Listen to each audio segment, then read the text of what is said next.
Okay, here we go to this evening's meeting at the church.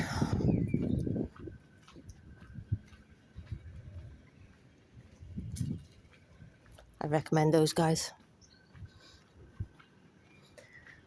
Nice bike. The service is still closed. But nice bike.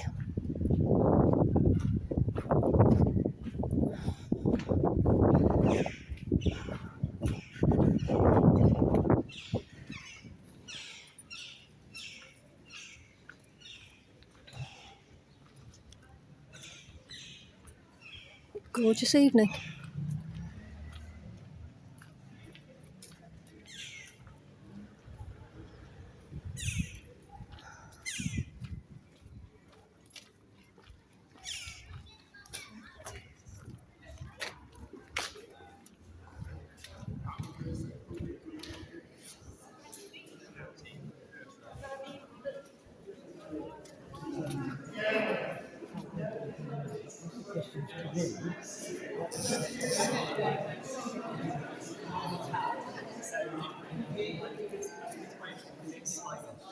He's worked incredibly well. He's all attention seeking.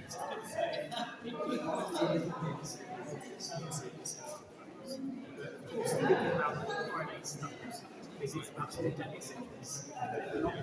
As soon as you can see, we're not campaigning for water slides in theme parks. We're showing YouTuber. Sorry? YouTuber. YouTuber. Oh, Yeah. oh. Yeah. I mean, like a green YouTuber, or do you represent a party YouTuber? No. Oh, just No. you. Just me. Yeah. Nice. Yeah. So I thought I'd come along tonight to record because I've been trying to keep up with North Walsham, you see. Oh, excellent. Well, for inclusion purposes as well to the viewers, Yeah.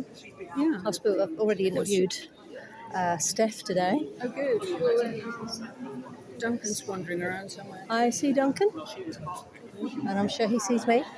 So, are you based in North Walsham? Yes. How are we all doing? Good, thank you. How are you? Yeah. That's quite a good turnout, isn't it? Yeah, about an inch shorter than when we started 3 weeks ago. In what? In campaigning, you mean, or? So I put some miles in, but So who do you? danger of ruining who one are pair you? of shoes already. So can I ask who you are then? Yeah, I'm on the cabinet at North Norfolk. I'm a district council for Stoddy Ward, so I deal with planning and enforcement. So my name's Andrew Brown. Oh, nice to meet you, Andrew. My name's Claire. Claire. Yes. And you live in the town? I live in North Walsham, yeah. Yeah, North Walsham. Yeah. Do I need to? Is that a signing in desk or something? Isn't that? No, they're handing out pieces of paper so that you can write down a question that you might want to ask, either at the beginning or even if something just the one question, during. is it? No, you can put in. No, I was joking. Yeah, and just write it down. Okay, I will. I shall think of a question. Sort of during the session, if you don't hand it in beforehand. They'll take it from you, and you might be lucky in the draw. Oh. Well, I hope there's good questions tonight. Oh, there's a stage at the back, at the front there. I want to go and find myself a seat. Thank you. Questions?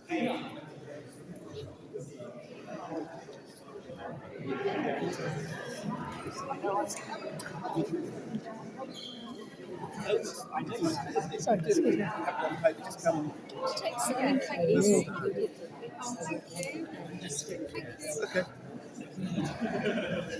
Hello.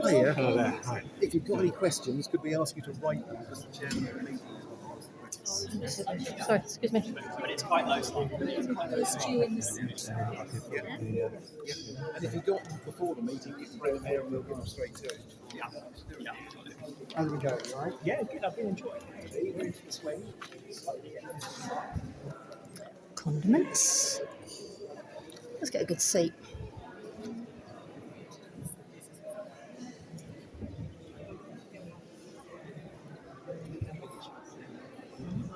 an artist, I'm acutely aware of this. Yeah. And I go for a very sort of justify the fame on the basis of just, sitting with the music. Does it actually just take great pleasure? It's just a complete emotion. So it's an emotion. Have you got a lovely studio?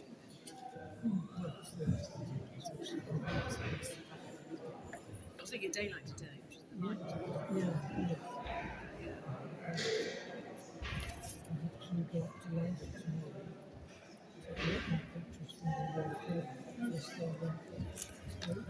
Yes, they were pieces, they go around the walks and there's some kind of haphazard sort of final selection where they it's easier before.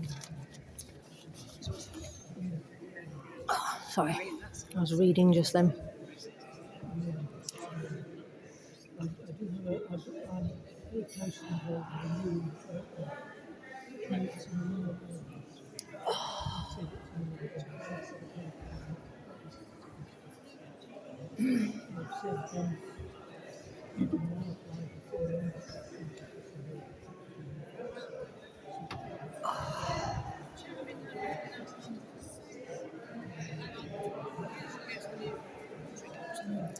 So I need to go back here again, don't I?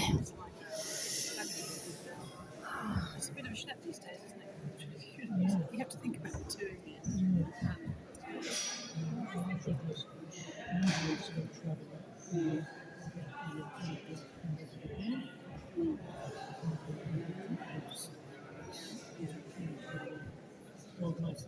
No, that's the thing to do. Isn't it? Oh, I know. I'm really sorry. I use them to.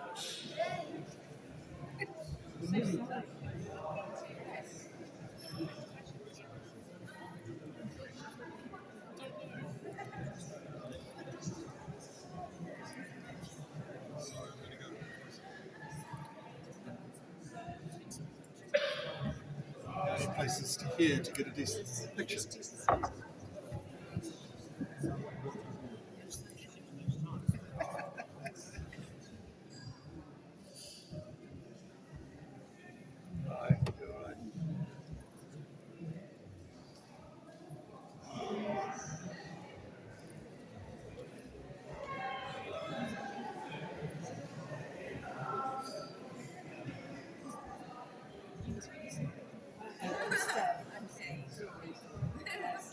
We have 3 steps.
Yes.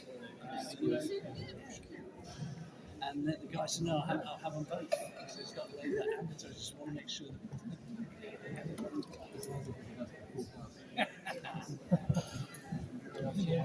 Hello, how are you? I'm still here, putting one foot in front of the other. How's your husband anyway? Not so good. No, not so good. We've had some bad news. Have you? Yeah, one of his tumours has grown, and to such an extent it's broken one of his ribs. the thing is, they fought for that result, so I think it's still so Fox said couldn't have one. He was grabbing the bodies. It was really gruesome. Thank you. Hello. How you doing? You didn't say good evening to me, sod you. You're right. I'm good.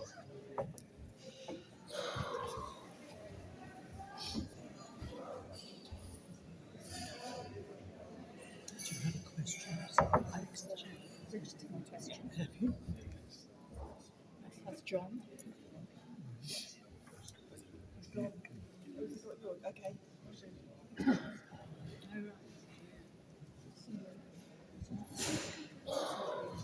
Well, there is a tactic, isn't there? To make sure that the jury doesn't get in.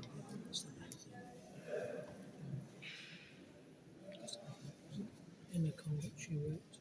Yes, she Is it Emma? Is it her name? Yes, Emma. Emma Convict. She's not the candidate. No. She was. Emma's like this people I know. But the thing is that she's one of the only Labour people that support electoral reform in a big way. She's written. Yeah, that's right. Yeah, Yeah. You do that. yeah, Very reasonable. Oh, she was fantastic. She was lovely. yeah, You know, she was people. We like her. Good evening, ladies and gentlemen. It being 7 o'clock, we'll make a start. Can I first say what a delight it is to see so many of you here in this wonderful place. It's a great joy and privilege to welcome you. My name's David.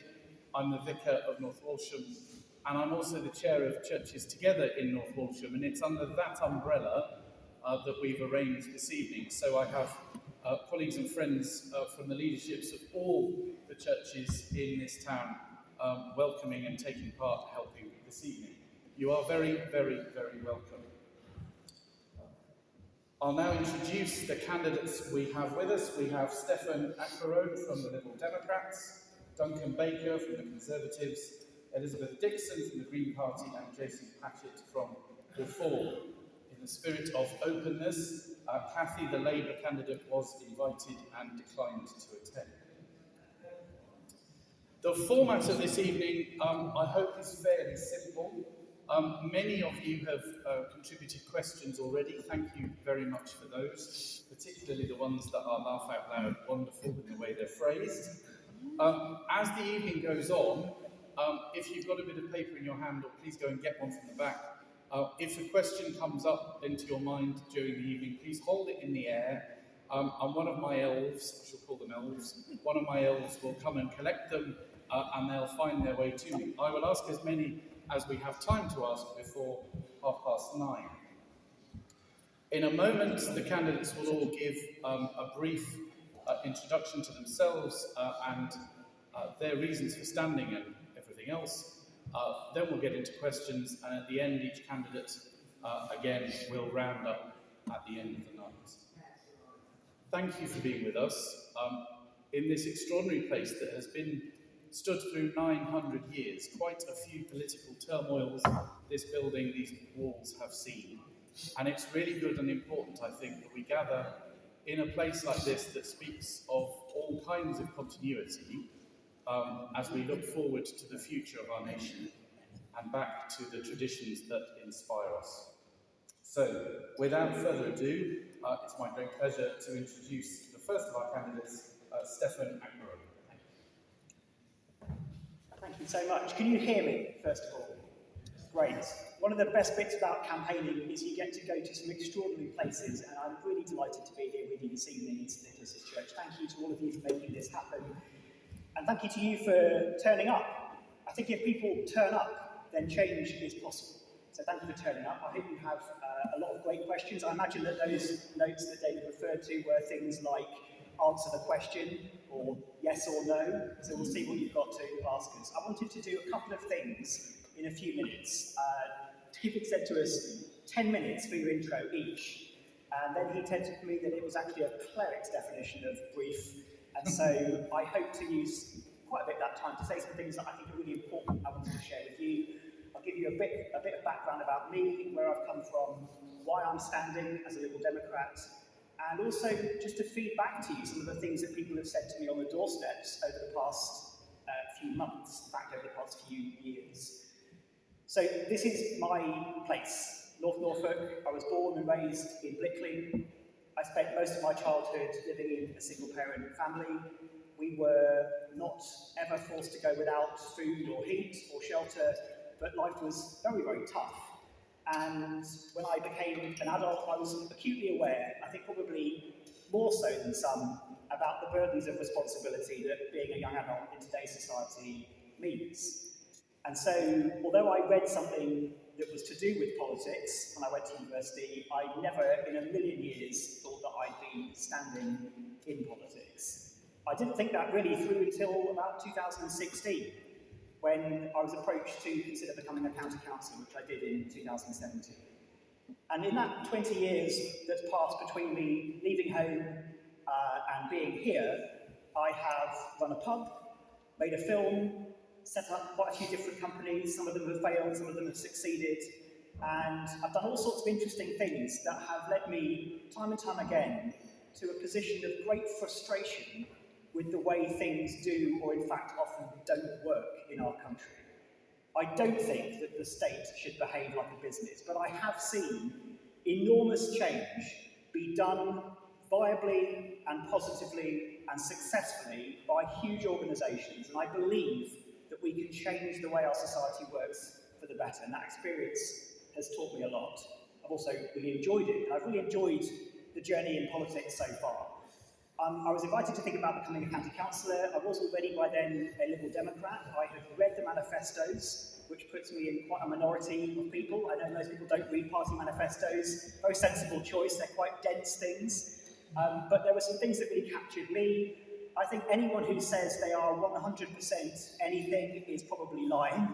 So I'd be lying to you if I said I was 100% Liberal Democrat, but I'm 99%. And I stand for what we believe in. And I think we need more belief and values in our politics. And that would help a lot when we're facing some of the challenges that we face. So I was a Lib Dem. I was approached by someone that many of you here will know very well, Sir Norman Lamb, and sort of invited to consider whether there was a path for me in public service. And being a county councillor really is at the coalface of politics and of public service. It's bins and potholes and roads, but also adult social care spending, children's services, what we do about our housing crisis. And there's very little wiggle room in local government at the moment, and a lot of the sort of inertia that I know needs to change if we're going to change the way that our world works. So I've really enjoyed being a county councillor. I've been doing that for 7 years in Melbourne Constable Division, and I've learned a lot about how local government works, but also about the restrictions, what they can't change. Even if you've got a council that wants to build affordable houses, the law is in the way. It stops that from being something they can really implement to the full scale that we now need. And so the opportunity came up to become MP here for North Norfolk, my home, where I live with my family, my wife and 2 young children. They're actually nearly both at the same primary school that I went to in Colby. And I'm doing this because I need change. We need change. I want to be part of the change that this country needs. And I think that I've seen and learned enough to be able to offer something constructive to that process. I am a Liberal Democrat. I'm a fundamental values-driven person. That's what gets me up in the morning. It's why I do what I do. But a lot of what I think needs fixing isn't actually that party political. It's about common sense. It's about design, systems, the way things work. And I think that's been one of the biggest things to have been neglected over the past 3 to 4 years in particular, but really over the last 14 to 15 years.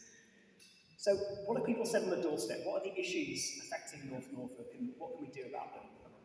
The number one issue facing people on the doorsteps that they bring up time and time again is health. From all sorts of angles. The state of our NHS, the fact that many people working in our NHS are on their knees. They're on vapors, they're working with virtually nothing. They're doing it still for the only reason that exists, which is they care. But we've got to make it easier for them. We need a workforce plan for our NHS. In particular, up here in North Norfolk, where we have proudly the oldest demographic in the country, we need to make sure that the facilities are here to support those people. And I think this government has failed time and time again to do that. Not necessarily for ideological reasons, but because the way that systems are designed, the way that health is commissioned, seems to misunderstand what life is like in rural areas. We have Cromer Hospital full of great kit, but not enough people to use it. That's partly down to the housing crisis. And we have had 2 branch surgeries closed in the past 4 years, and that is simply unacceptable. There are people in our villages and towns who absolutely rely on being able to get to see a doctor. And I know that our party manifesto is out. I won't lecture you on it unless you ask questions about specific aspects of it.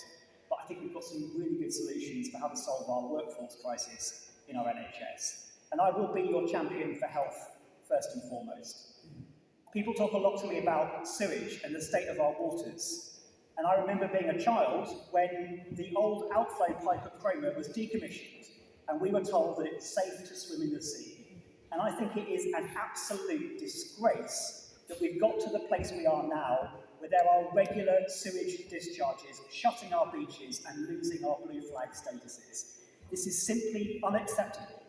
And the fact that many solutions have been put before Parliament and voted down by various people, including the man standing for the Conservatives, I think is a total disgrace.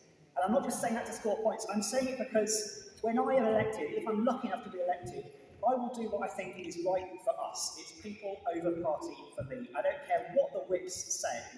If it's a vote about stopping sewage being discharged into our oceans, I will do what I think is right for North Norfolk.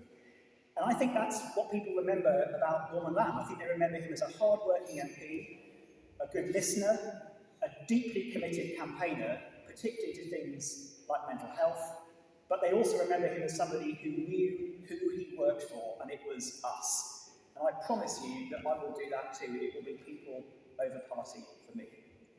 People bring up all sorts of things on the doorsteps, and it's a real privilege to meet people on their own doorsteps, be invited in to talk to them, and hear about how life is affecting them. And so my final thought to you is, how are you going to make a choice in this election? Some of you will have come here already having made your choices, others will be here to listen to what we four have to say to you. But I think you've got to make a choice that's based upon how things have been for the past few years and how things are at now. Are you happy with the way the country is being run? Are you happy with the priorities being exhibited by the last outgoing government? Are you happy with the way that your interests are being represented, both nationally and locally? And I think that's the essential question facing many of you here today. I know lots of people in North Norfolk are still trying to decide. They might vote differently to the way they voted before, but I think that is the fundamental question. And if you want better mental health services in our rural communities, and you're sick of more than a decade of Tory cuts, I think I can deliver that. If you want to stop sewage discharge into our sea, and you know that there are ways to prevent this, because I can tell you them if you ask a question about it, I'll list all the things that should have been done and haven't. I think I can do this. And if you want someone who's going to put people over party and not, and again, I'm sorry, Duncan, you have voted every single way, the way you've been told by your party. If you want someone to put people over party, I hope I've earned the privilege of doing that job and representing us here in North Norfolk. I look forward to your questions. Thank you very much for that.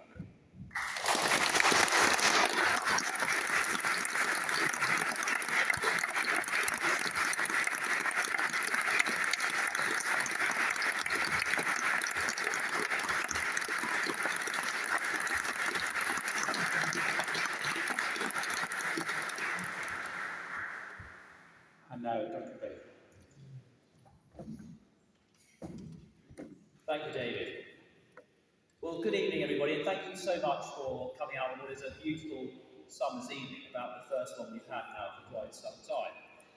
My name is Duncan Baker. I am the Conservative Party candidate. Born here, grew up here, live here, and raising my family here. And I've had the absolute privilege to be your Member of Parliament for the last 4.5 years. And as many know, it was a bit of an unlikely journey. I never ever expected to be an MP. It wasn't in my game plan, it wasn't what I wanted to do in life. But I worked locally. I was volunteering a great deal in Holt. I joined the local council and things went from there. And it was that volunteering at the Holt Youth Club, perhaps being on the town council, being a district councillor and helping people, that was really where this start was, to try and help and serve the community that I have been privileged to represent for the last 4.5 years. So that where do we start with the last 4.5 years? Well, quite simply, it has been a very difficult time. It's been some of the toughest periods that this country has ever known, and I don't think we should shy away from it, gloss over it at all. Probably one of the most difficult periods, I suspect, since the end of the Second World War. A global health pandemic, which we all remember just a couple of years ago. No sooner had that ended, a war in Europe that still rages, that we have not seen since the end of the Second World War. And look, I'm going to be really blunt about it. We've heard a few comments about what I've been up to, what I've been doing. It's not easy being a Member of Parliament, I can tell you that. It's not easy running the country and being on the fringes of government. It might look easy, but actually when you're there, having to make decisions for the country, weighing them up, the price and the cost of everything, bearing it in mind of what the country did, what the Conservative government did to look after 10 million people on furlough when we spent £600 billion looking after the country, means that yes, difficult decisions had to be made. And it's easy in opposition, very easy. Everything can be challenged, but you've got to make the decisions when you're there in government.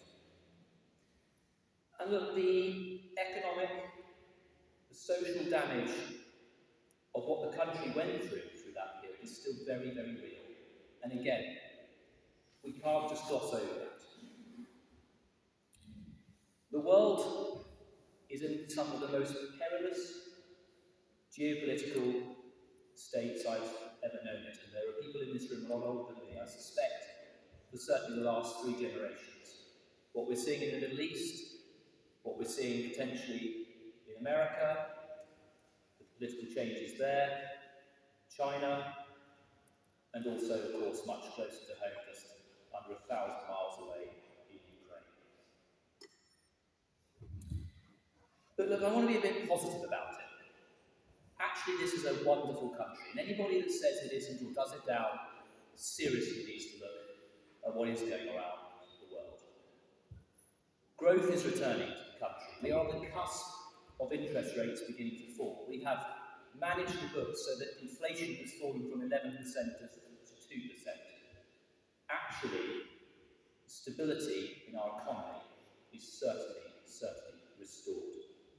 And I would like to say that for all the national picture that we can paint, the hallmark of my first term has at all times to be a thoroughly decent, honest and hard-working MP for this region.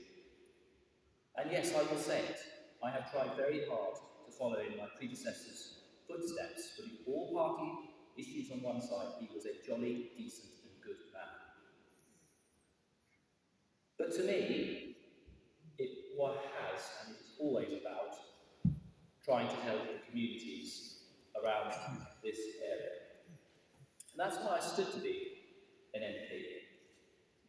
And look, hand on heart, I think even my sternest critic, and trust me, I've met some of them on the doorsteps over the last 6 weeks, have said, you have worked your backside off, boy.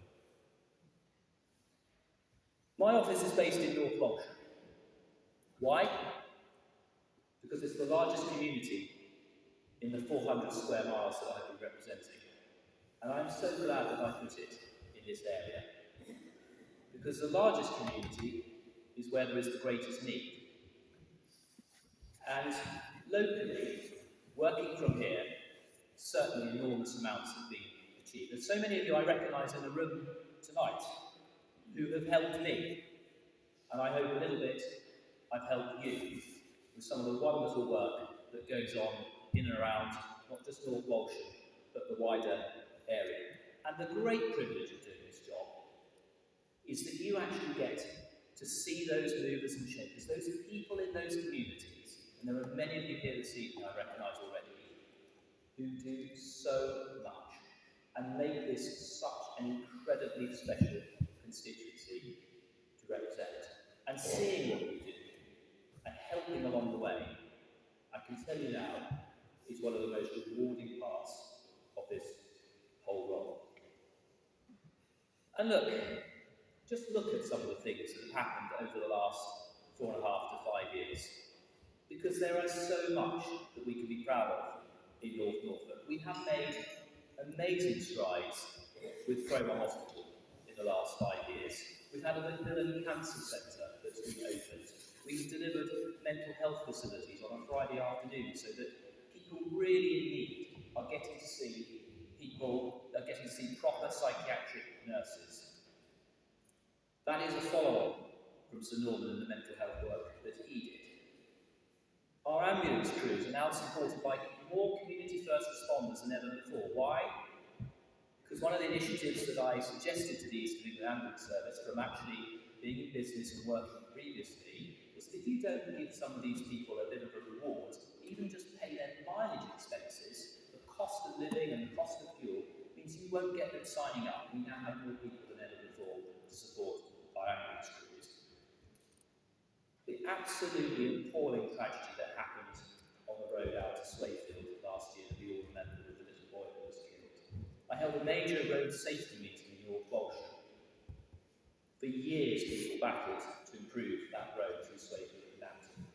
We've now done it with significant safety improvements through there. I know there'll be people in this room who've seen the dreadful effects of flooding, particularly in the east of the constituency, Horning, Halton, Potter Hire, Hickling. Those communities are now in a much, much better position because of the work that we did to draft all of the services together and the emergency services to help those victims. And I'll tell you now, with climate change, we will see more flooding, and certainly over the last couple of weeks. We haven't had much of a summer. Our weather patterns are clearly changing. Look at North Walsham alone. We're on the cusp of potentially having a banking hub through work that has been done with the Cash Access Group and raising the issue in Parliament time and time again. The football club in North Walsham is on the very edge of greater infrastructure to help that going forward, thanks to work with the Football Association. And look, dentistry. I'm sure that will come up. I'm the son of an NHS dentist. For 40 years, my father worked in the NHS. It's been a passion. Here, in North Norfolk, we saved the old Hooper dentist when we brought in the dental design studio.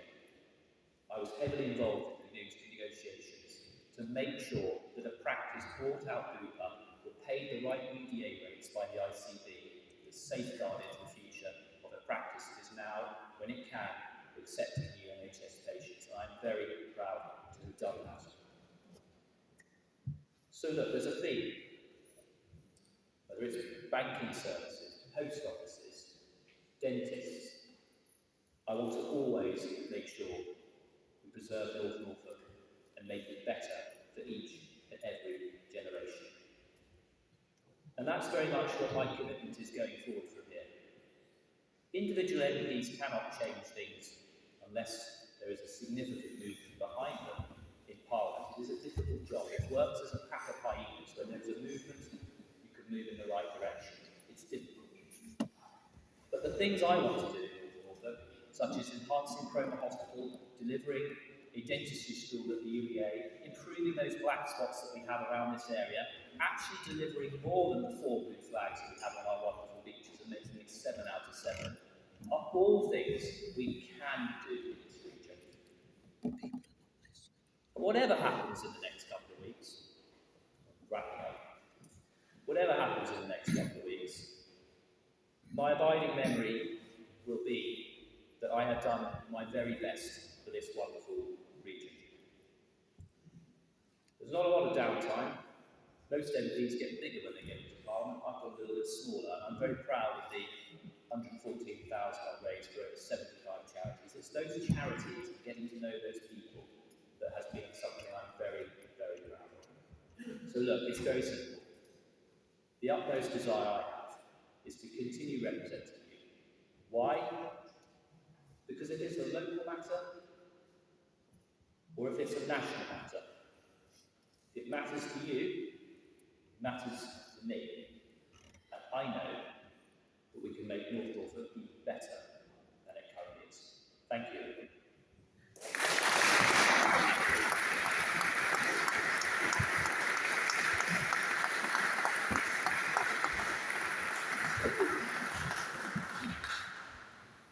And now this is Dixon. Good evening, everybody. Thank you so much for coming, especially if you may be missing a really good football match. It's very heartening to see so many people who are willing to give up their time and come and engage with politics. I'm pleased you haven't been put off by the polarisation and divisiveness coming from much of our media. The one thing that we candidates kind of all agree on is that we all care deeply about making this place a better place to live in. But we really do have different ideas on how to achieve that. I'm Ms Dixon, and I'm here representing the Green Party. I'm a Norfolk girl, born in Burnham Market, and because my dad is a policeman, we moved around the county quite a lot. But when I was growing up, I never missed out a couple of weeks with my grandparents in Munsley, well, living in Trunch, but spending it on Munsley Beach. I had the best time being an art student, studying graphics, Great Yarmouth Art College, sadly missed. And from there, I went to London for 20 years and worked as a graphic designer. In 2000, I got the opportunity to return to my home county and to the beautiful village of Haysborough, where I am very lucky to be the parish councillor there, which is a really good school to learn how to help the village, how to interact with a place and spend your time actually trying to improve it. And I thoroughly recommend being a parish councillor for everyone. I now had the time and space to find my political home, and I found that in the Green Party. A party committed to integrity, honesty and truth. A place where compassion, cooperation and empathy is truly valued. And we are prepared, unlike other parties, to speak uncomfortable truths about climate change. Why am I standing as your MP? Well, I basically spent far too long shouting at television and the radio. So I thought probably best to actually talk to some people instead. We have to face the uncomfortable fact that our climate is changing, and we need to address that as a matter of urgency. But of course, we have to look at the whole picture. To address the climate issues, we also need to first address the social issues. We need to build a resilient country with contented, healthy, happy citizens who, because they are supported and valued, have time to look beyond their immediate needs. We need to create a world where people have the space to live their lives, to do things that they love, not just what they need to. First, we need to address social issues. We need to make the benefit systems fairer. We need to make taxation fairer. We need to be able to get a doctor or dentist appointment swiftly. We need to make those with the broadest shoulders pay their fair share. But most of all, we want to create a country where being kind, compassionate, empathetic, and understanding are valued more than money. People are the true wealth of any country, and money has never brought happiness. If I was elected to Parliament by you, I would be calling for our seas and rivers to be free of pollution, for our homes, old and new, to be properly insulated, and to improve a woefully inadequate public transport system. We need to support our farmers so they can farm in partnership with nature. And I would support all measures to keep the profit out of the National Health Service. Thank you.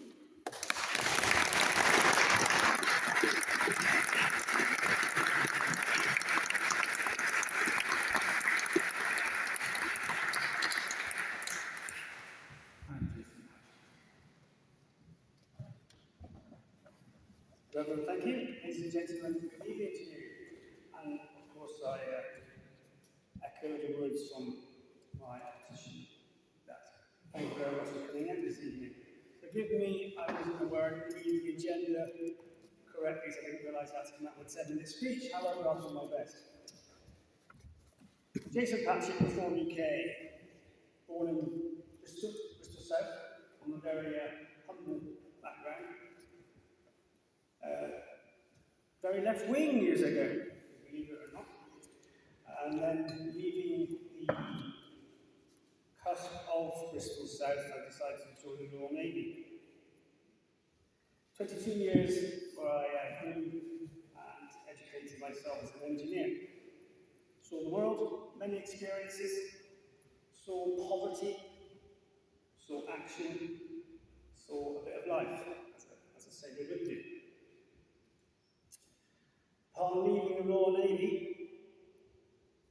a job called me this way in 2011 in the oil and gas industry. Where I became a mechanical engineer. And since then, I've been living here in Norfolk. I kind of engaged in politics in the last few years of my term in the Royal Navy, when I was kind of disappointed of our powers being signed away without people's consent. Democracy is very important because I preserve democracy. I actually instigated democracy in some countries. So, what our forefathers fought and died for belongs to you, which I found abhorrent in the way these treaties are being signed in Lisbon, Maastricht, etc. Personally, I am a person of tradition and traditional values. I'm a capitalist now. I believe capitalism is in failures. I believe corporatism is failures. And these are the reasons why we're experiencing poverty in so many of our areas. I'm a libertarian. I believe I should have the freedom to do as I wish, but in addition, I'm accountable for my actions. But I am a compassionist, a humanist. Just because I stand for reform, it doesn't mean to say I am anti-everybody. It doesn't mean to say that isn't the case. I stand for reform because I'm pro-us. I believe in liberals first. But again, it doesn't mean to say I'm compassionate to others and their needs. I believe your money is your money. I don't believe that you go to work just to keep your head above water. And then you go to work to pay a government. That's not the idea of going to work. The idea of going to work is for you to say to your family, guess what, gang? Got a few quid this year, why not? You can buy Johnny a champagne in the back garden. I'll get it on HP. Your income tax has to be paid. We all have to pay taxes. To what extent do you have to pay these taxes? Business taxes, SMEs, which is the critical points of who we are as a nation. Indeed, here in North Norfolk, the rural communities, agriculture, fishing, the high streets, struggling just to pay taxes. I'd like us to cover these critical components tonight if we can. Housing. Why are we not building houses? But I also, and as you can imagine, being a reformer, our policies set ourselves out differently from the rest, supply and demand. I'm always going to mention immigration, because immigration is having an impact on all of you. I'm so sorry, sometimes it's hard to have that discussion, but it's the truth. It affects our national health service. Housing, as I've mentioned. I've noticed some negative campaigning going on, so first, before I do carry on, I'll hold no malice to the opposition. Indeed, I have regard to Duncan Baker for his efforts and his intentions over the past 4.5 years. They have been honourable. Unfortunately, it is my belief that his hands have been tied. But it doesn't warrant the negative campaign and personal attacks against him. Indeed, the reform boards that are being defaced with Adolf Hitler moustaches on my face.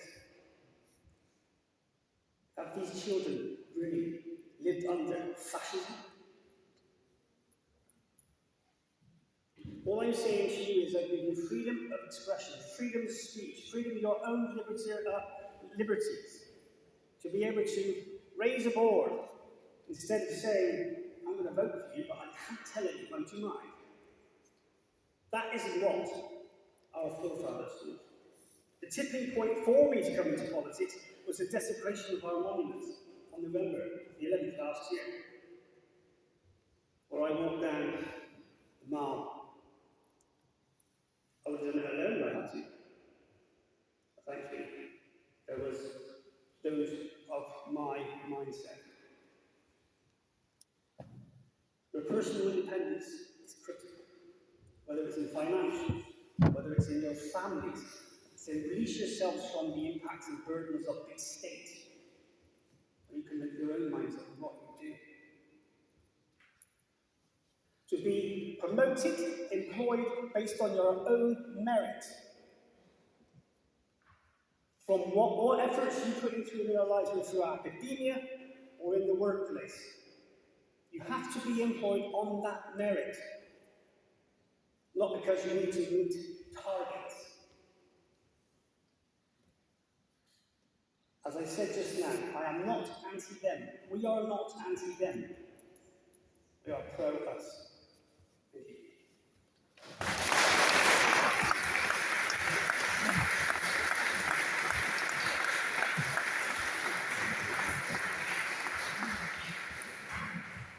Thank you to each of our candidates. They've all told you, so I'll tell you, my dad was a vicar. Look where that gets you. Just a note on the questions. I won't be asking any individual question from here. So if you've submitted those questions, they'll either be asked to everybody or not. If you'd like to ask a particular person a particular question, all of our candidates have said they'll be available for a time as we finish when you can do that. And I would now plead for, because there are a lot of questions, for answers to be as brief as is reasonably possible. And I will try and randomise the order I pick people in to answer. Our first question. I have a ticket, says the question asker, for the Euro lottery for £148 million tonight. What specific project would you like me to sponsor, and how much would I have to waste on wine, women, or men, and song?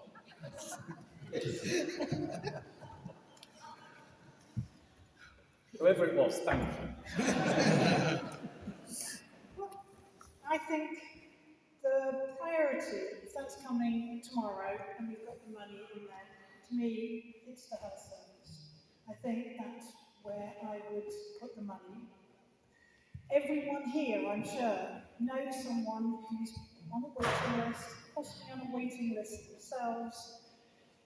It's such a pressing issue. We can't get dentist appointments again. It's all part of that. Of what's been starved, the NHS has been starved of funds. And especially in North Norfolk, we are one of the oldest inhabitants, are the oldest in the country, apparently. So we have such a great need for the health service, and it's been just chronically let down. since austerity. So that's where I'll be putting the money.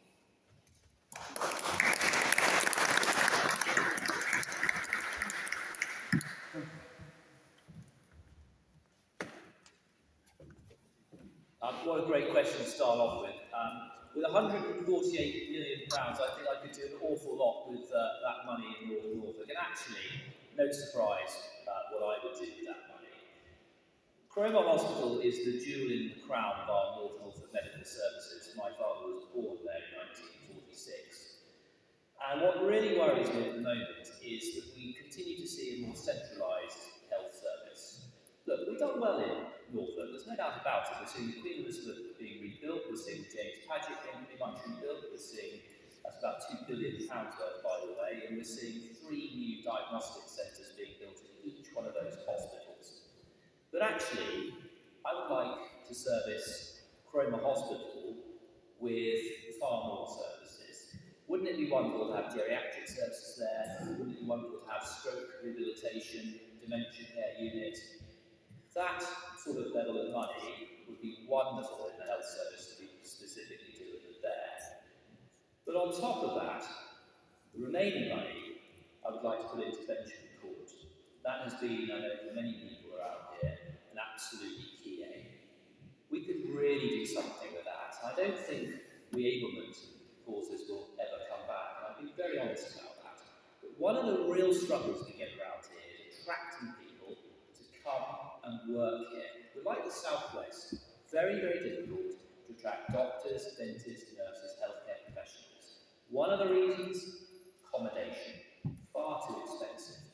We could have a fantastic complex there for people to live in short-term accommodation until they can find somewhere to live properly and bring their families. And the last thing I would do with that money, and I think it would be absolutely transformational, is to get a dentistry school built at the University of East Anglia. We are that close to being able to achieve that. The money is virtually there.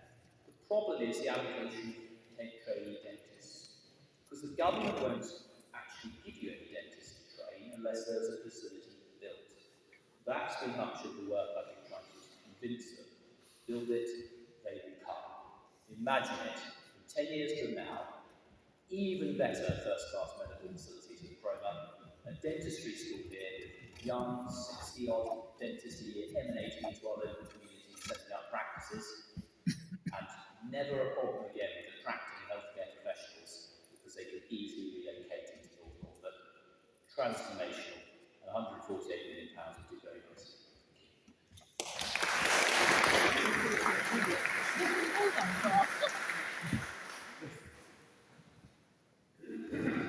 Great question. First and foremost, as a libertarian, I'd say keep it. Spend it on yourself. But if it is a black and white choice question, then, and I hate to say it, because it shouldn't be happening this way, give it to our veterans, give it to the British Legion, Help for Heroes, those types of supporting networks that give our veterans a second chance. These veterans are being treated poorly. I know I'm going to be a little biased as I serve. They're being treated poorly. We have veterans on the street. Some of it is literally through their own faults. But when they're demobbed, after all those years of military and standards just thrown down their throats, they've suddenly lost themselves. So they hit drugs. They go home, and their wives and children can't cope, or vice versa. What they have done is more than any policy, it's more than any department. They have allowed us to be here tonight to have this discussion. Think about that. That's what I would do. Thank you.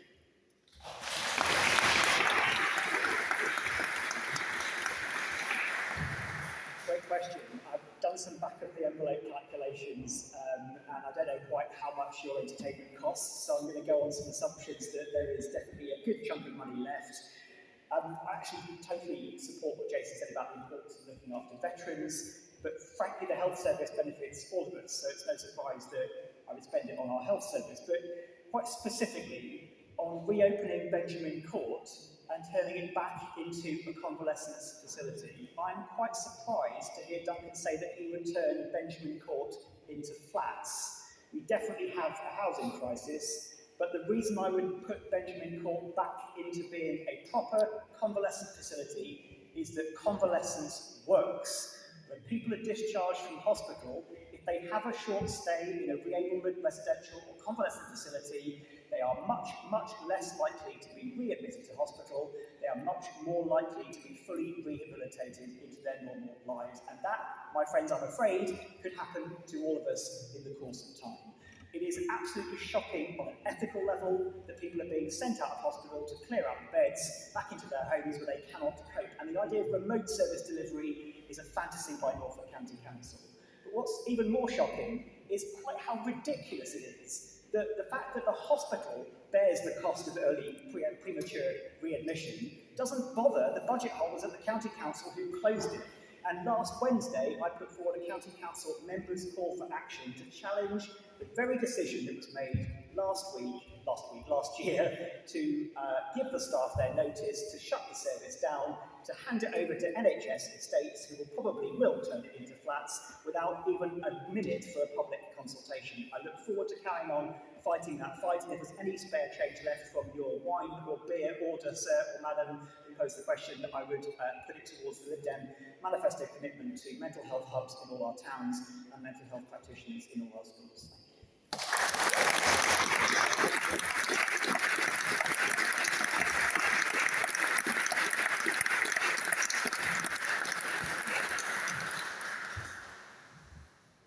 Something else. What is your party's line on the taxation of the state pension? Do you agree that people who receive a state pension have already paid enough tax?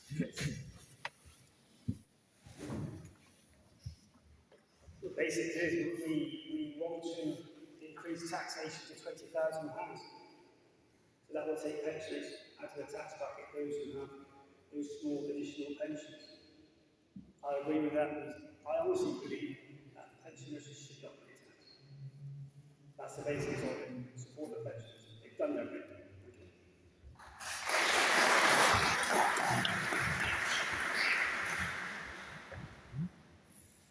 Well, I think I'm on record in the Daily Mail, no less, as being one of the only MPs to say to the government, woe betide you if you let my pensions down again. I was quite proud of that headline.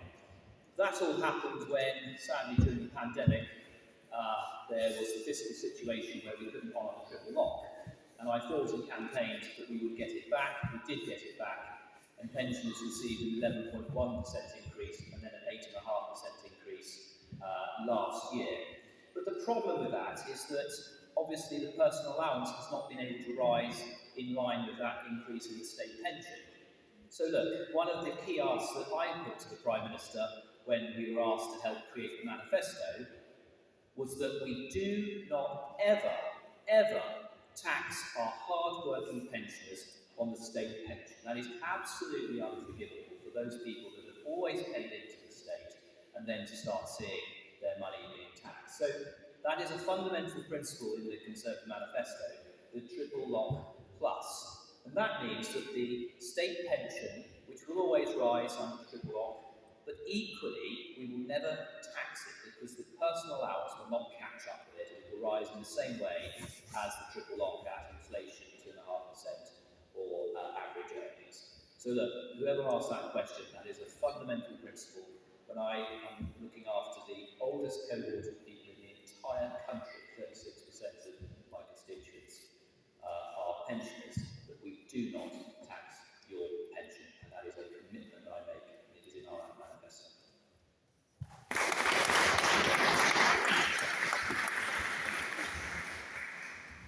It's a ludicrous situation where any pensioner on their basic state pension has to even think that they might have to pay tax. And it is lovely to hear that the Conservatives have recognised their error and they will be adjusting the tax threshold. It's a pity this was ever a possibility, but it's nice to see they've seen the error of their ways. The Green Party would like to see the tax on the lowest paid in this country to be less, and for those, the incredibly wealthy, the millionaires and billionaires amongst us, to pay their greater share, for companies to pay their greater share, so that the ordinary folk who pay PAYE, they always get caught with that tax. Can't afford to do expensive accountants to hide their money. We need to tax fairly and the richest amongst us.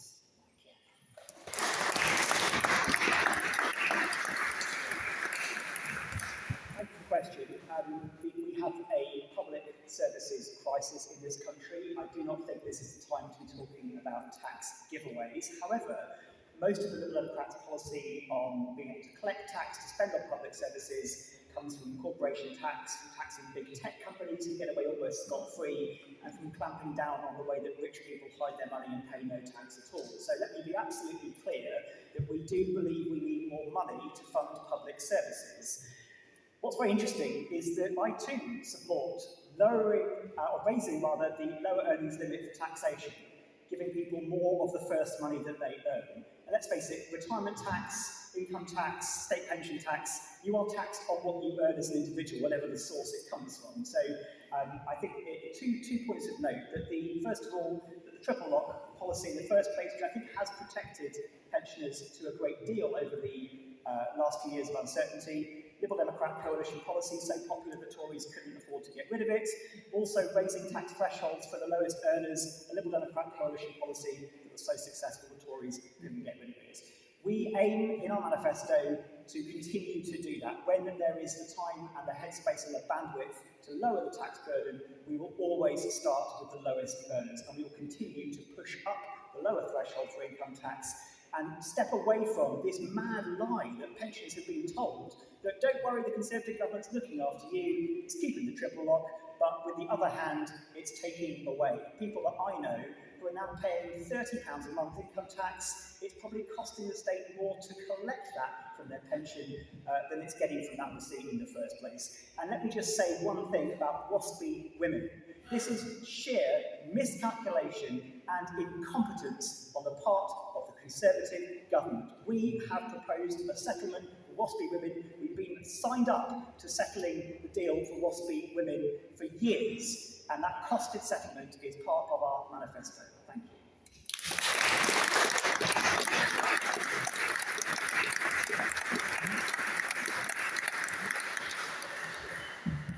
A local one, there are empty shops in North Walsham and some other places in the constituency. What would you do about it, Jason?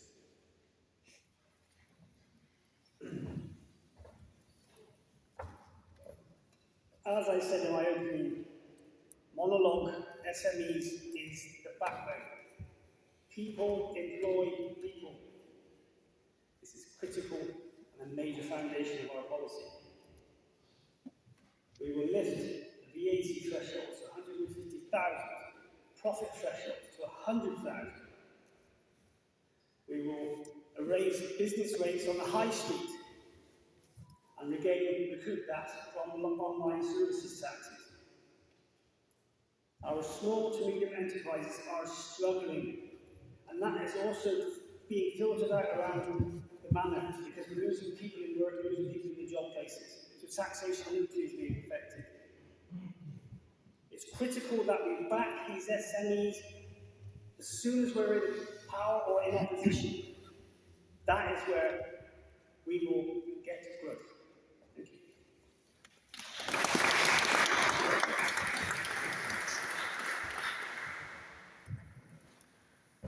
First of all, to the question about North Walsham, I'm hugely proud of the work done by Liberal Democrat colleagues at North Norfolk District Council to secure new money from funds outside of North Norfolk to renovate our Market Square and many of our proud historic buildings. It has lifted the aspirations of North Walsham no end, and along with fantastic projects like North Walsham in Bloom, it's given real energy and attractiveness to our market town centre. That is one part of solving the challenge of our high streets. Another important part is to completely overhaul the regressive taxation system that is business rates. Yes, there are exemptions for small businesses, but it's completely ridiculous that neither the district council or the town council or anybody anything to do with North Walsham has any real influence over business rates whatsoever. They are prescribed by central government, even though the local council collects them. That is beyond their ability to stop and change and adjust and invest and support in the small businesses that keep not just our high streets buoyant,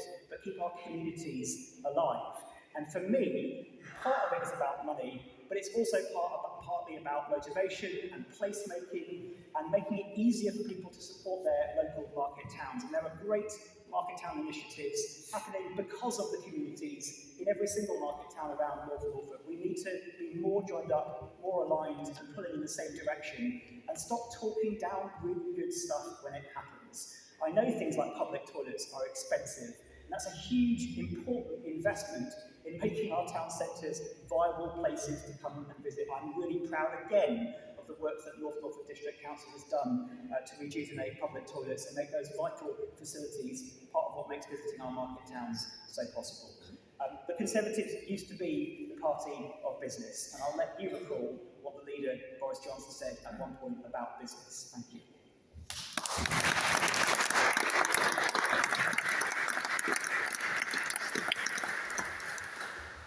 The Green Party is particularly pro small and medium businesses. They're the businesses that are lifeblood of our communities. They have local connections, they employ local people. We are suggesting the creation of banks specifically to lend to these institutions, to these companies. We want to see a fund given to district councils so that the rates that they pay hopefully will be zero. And there will be, we want to give them grants as well as the access to very low cost money, grants, and a reduction in their tax.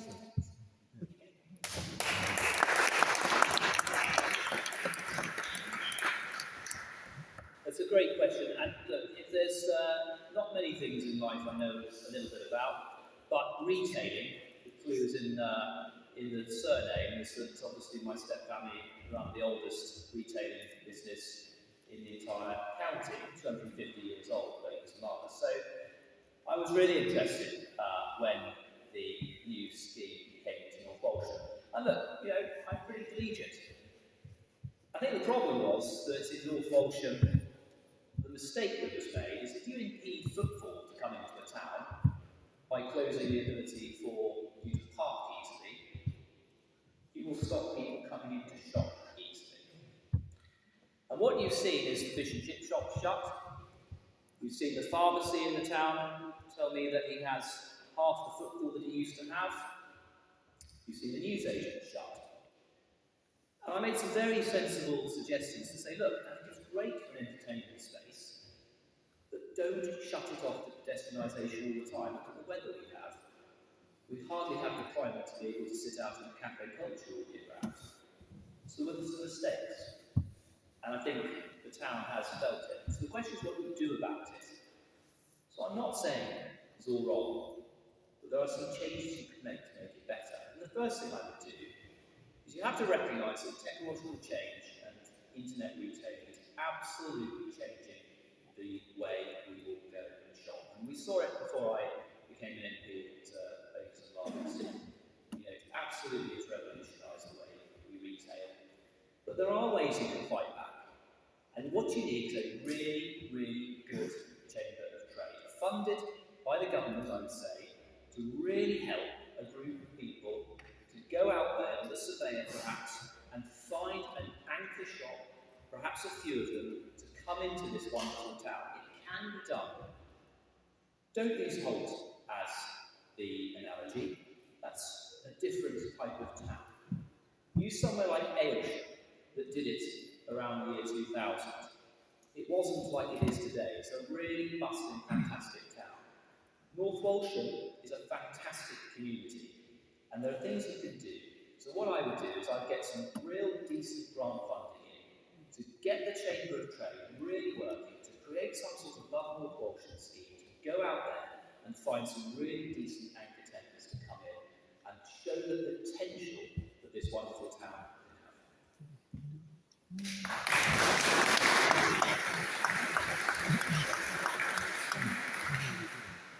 If you have a burning question, please write it down and hold it up, and someone will get it to me, and hopefully we'll get there.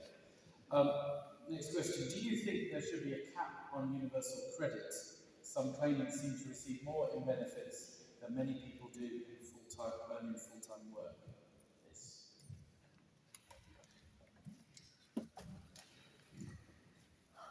We want anyone in need to be able to have the funds to access what they need to live. If you're profoundly disabled, you'll need a lot of help. So everyone's needs need to be looked at individually, and whatever financial help they need to live a fulfilled, healthy, out and about, engaged with the world life, they need those funds. I think we can afford to be generous when it comes to people who are in need.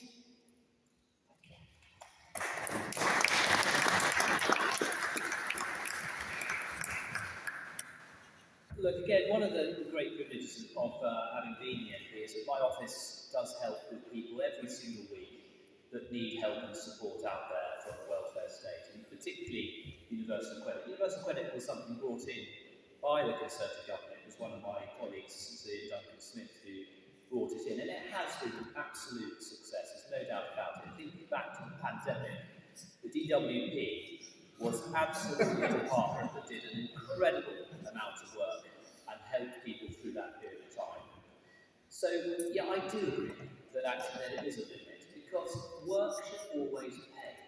I think that's really not a contentious issue at all.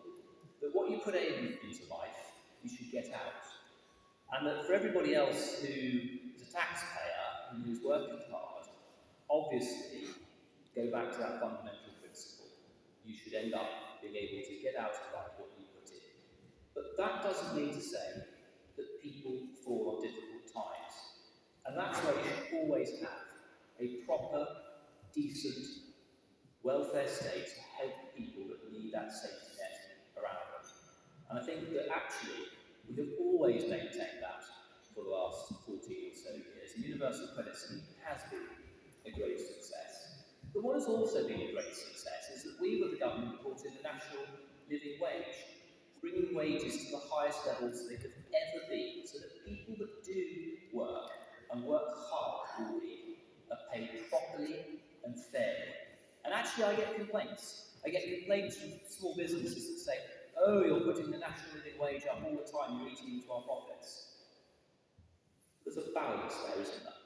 Because at the end of the day, people should be paid fairly. They should rise in line with inflation, so that we can all make sure we can live, hopefully, in decent standard of living. And I am pleased that actually, over the course of the last 14 years, standards of living and rates of poverty are absolutely at some of the lowest levels they have ever been. They are some of the highest levels. I think actually, we will always politicise it, but there has been a very good job in actually helping people that need the welfare state.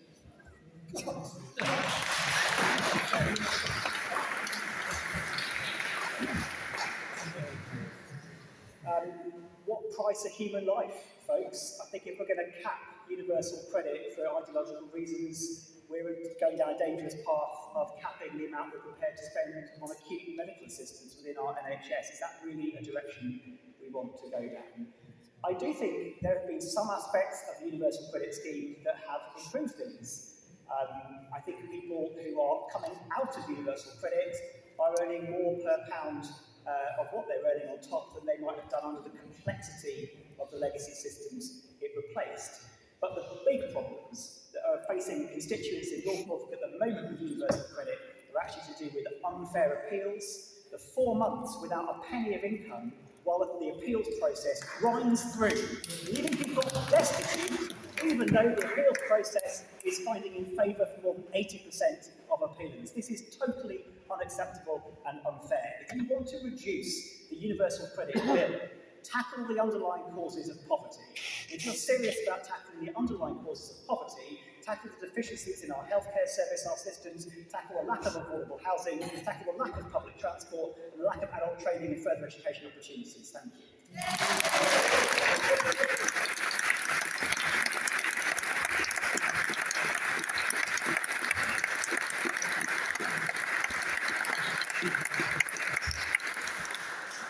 Just as I don't condone capping of universal credits, we have to address this big pot of money because it's getting bigger and bigger and bigger. How are we going to do that?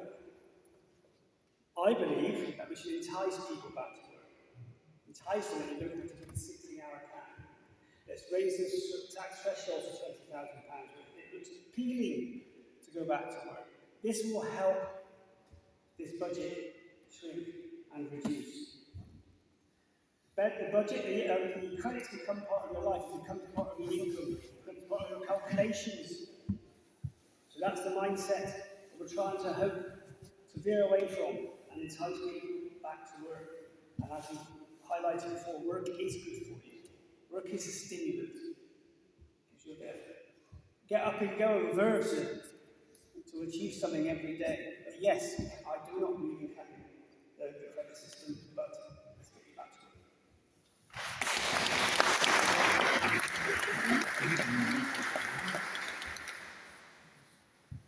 Should the British government continue to support Ukraine and their war?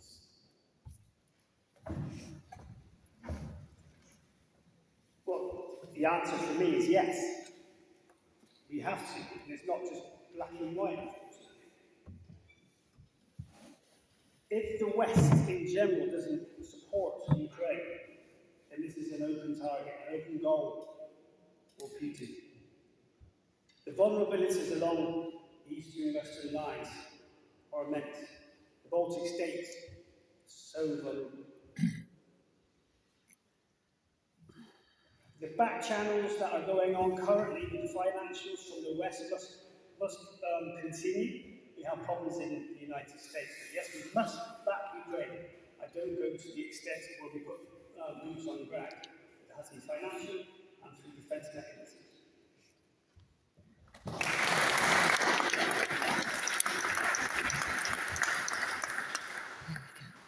Well, that's a very important question, and actually, first of all, it's a very personal question to me. As the first MP in the country that opened my home to bring in a little family to look after, and I still host that family today and see them as much as I possibly can. Not every day at the moment on the campaign trail, but I made a promise to a little boy's father who I never knew in the winter of 2023 that I would look after his family until this war is over. And whatever happens in the next couple of weeks, whether I'm still MP or not, I will make that commitment and I will continue. So absolutely, we need to stand by Ukraine. Because the repercussions of not doing that are absolutely unthinkable. And when we've got, as I said in my opening speech, that we have the most unstable geopolitical world that I think many of us can ever remember, China, the Middle East, and of course Russia as well. If we start to see authoritarian states just going into other countries and taking what they want, and we do not help and support those countries to defend themselves and to repel that aggressor, then we are living in a pretty sorry world. What really worries me about the situation at the moment is what's happening in the States. Populism is not a good thing at all. And actually, the threat of a Trump presidency, whether he would support NATO funding into Ukraine, really should make everybody have sleepless nights. If we have a situation where the Americans, although we have done enormous amounts of funding the Americans are far bigger than we are, and they do not back Ukraine, the repercussions of the Russians to then take that territory and what they will do next is something we all need to think about. So absolutely, whoever asks that question, we need to stand by Ukraine to the very end. And I'm going to leave you on this thought. One day, that little boy that I look after, I will see him back in his own country. Thank you.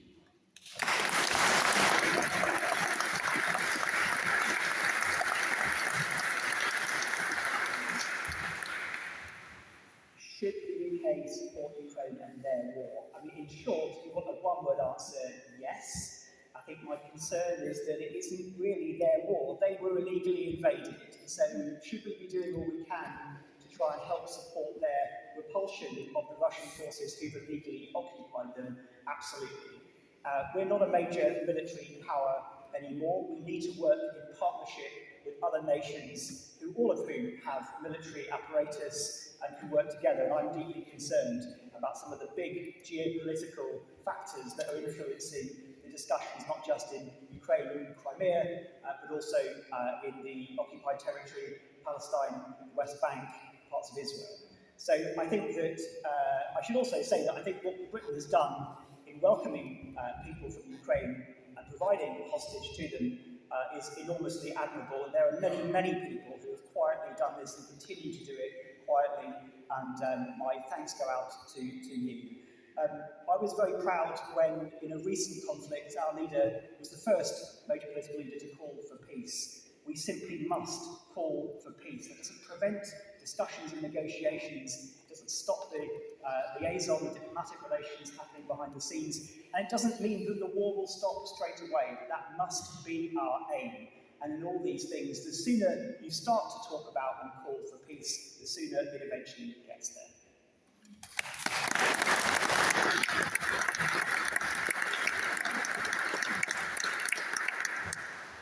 There's been an outbreak of agreement. The Green Party too supports the people of Ukraine.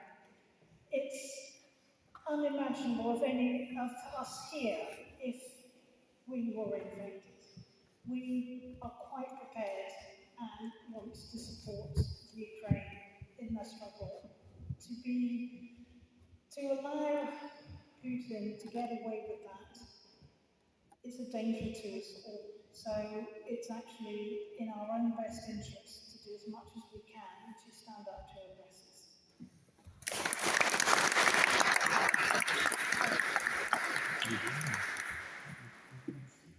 Next question. Is there anything in place, or would you suggest anything in place to ease the burden of debt incurred by our young people post-university?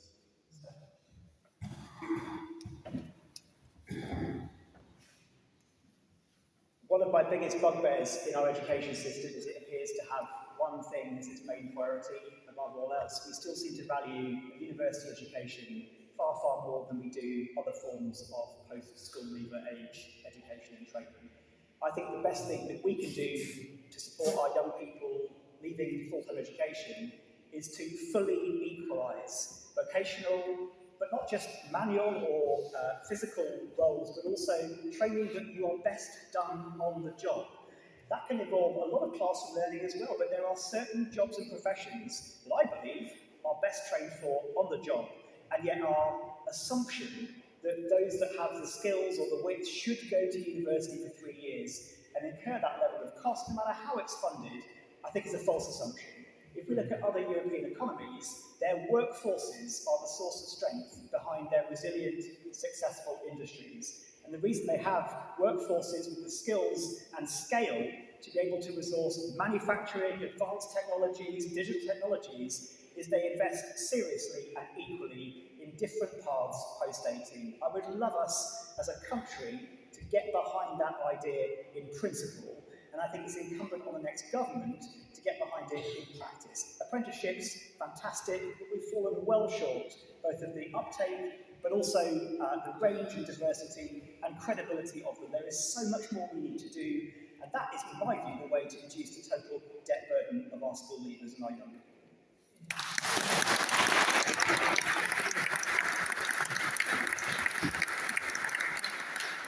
The Green Party truly is offering a different approach to student debt.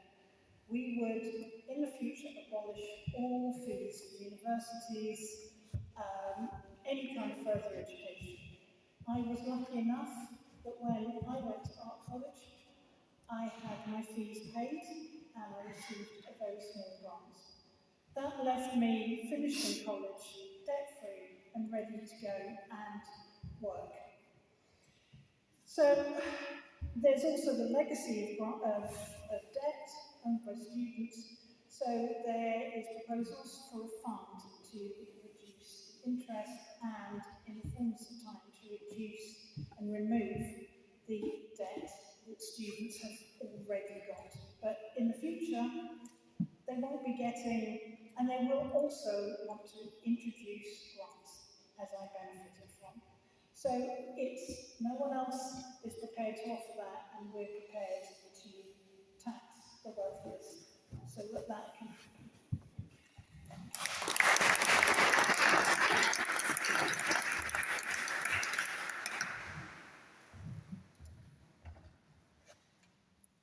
To answer the question, we would, as a reform, would just drop all interest on the student debt.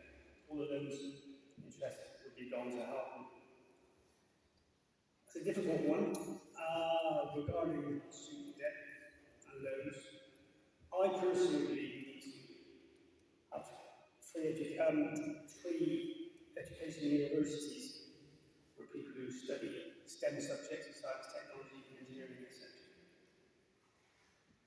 As a party, we're sanctioning 2-year undergrad courses at universities, so that wouldn't accrue any debt to potential students.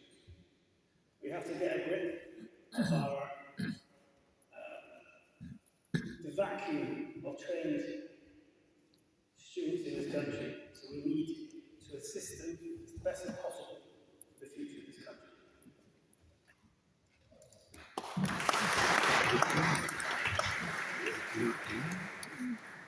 But I think it's a great regret that our young people come out of university with such high levels of student debt. I mean, I was the first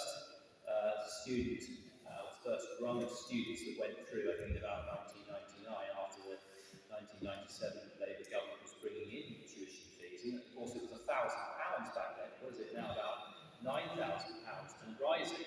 So that, absolutely, I wish we lived in a utopian world where we didn't have to have this. And it's all very well for the Greens and the Reform to say, well, they wouldn't have it and then scrap it. But of course, the great issue is how we're going to fund such stringent changes. And of course, we have to be realistic about that.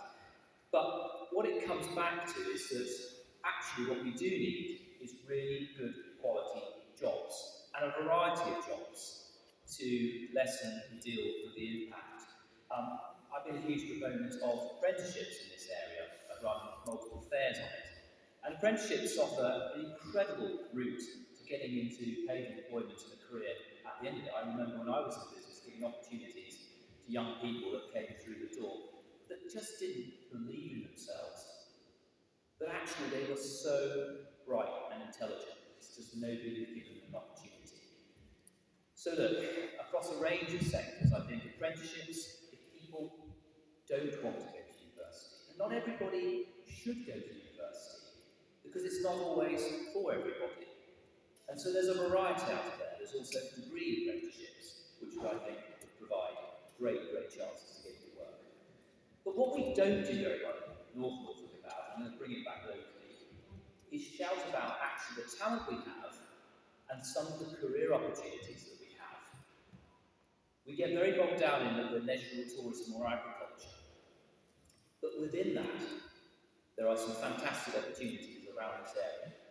There's Bacton Gas Terminal, which I've been a huge supporter to try and get it to transition into being a green energy hub for the future. Think about the young people's jobs that they could graduate from university to work on the North Norfolk coast in some of the most cutting-edge green jobs of the future. The John Innes Centre up the road in Norwich doing the most incredible technological advancements for agri-tech.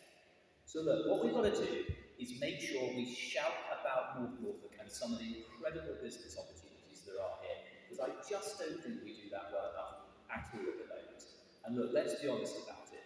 There is always more than a route than just university. The apprenticeships, degree-led apprenticeships, and employers around here reaching out to young people, giving them the opportunities that really are out here in this wonderful area.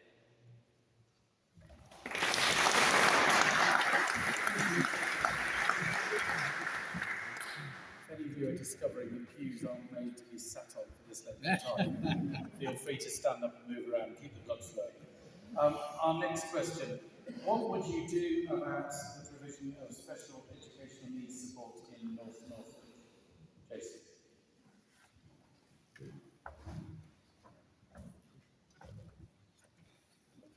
I have to say, we don't really have a policy on this, so I'm not going to beat about the bush.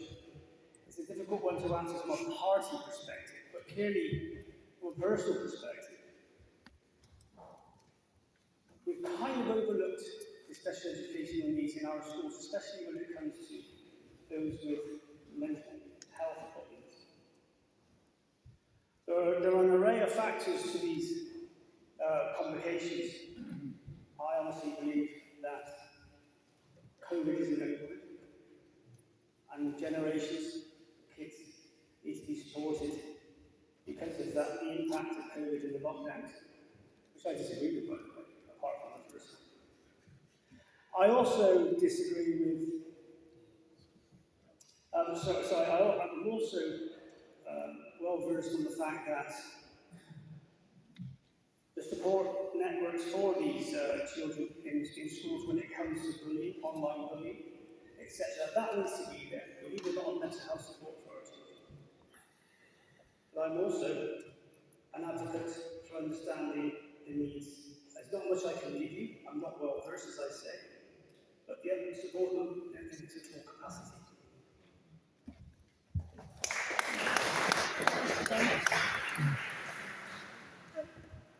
All of the money that the Green Party proposes to spend has been fully funded.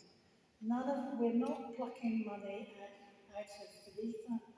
We have fully funded them. You would expect nothing less.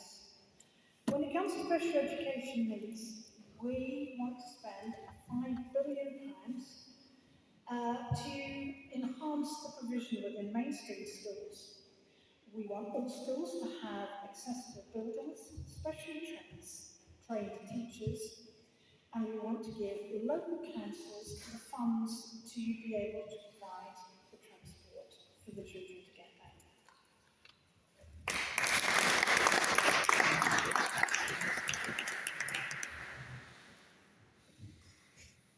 The wonderful thing about Parliament is you get into this place, and it's amazing over the 5 years, so you end up getting involved in areas which you never ever in your wildest dreams thought you'd have a passion for. But special educational needs has been something in the last year that I brought a 10-minute rule bill into Parliament over. And I'll tell you why.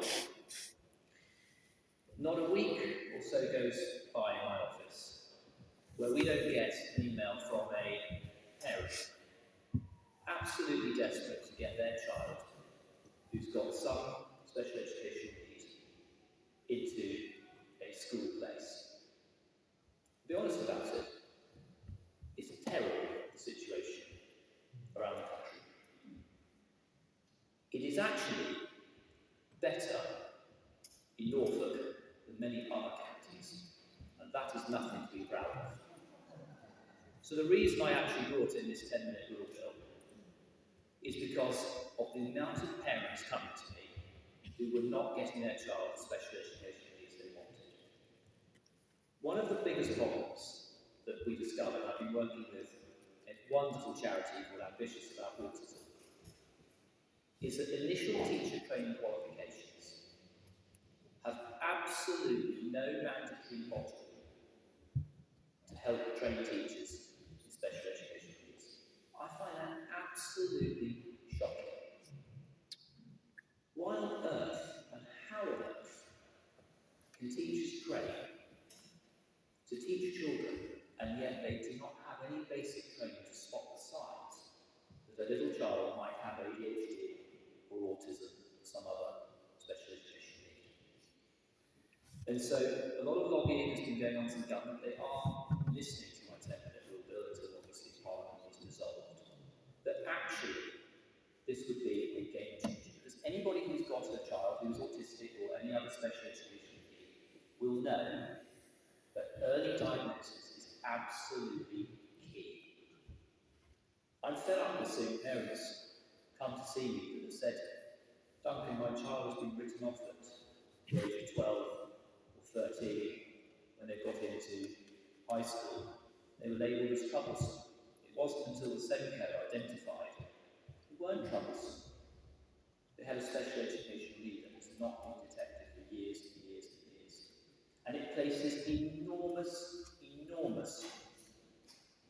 burdens on that child. If you take our prison population, they reckon that 50% of offenders have got a special education need.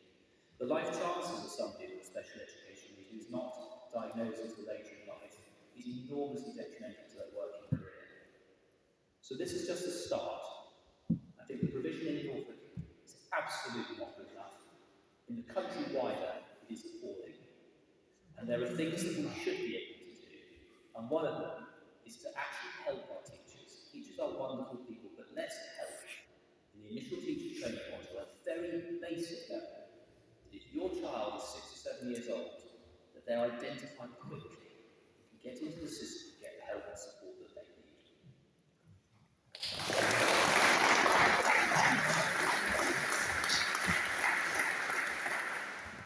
There's quite a lot in this topic.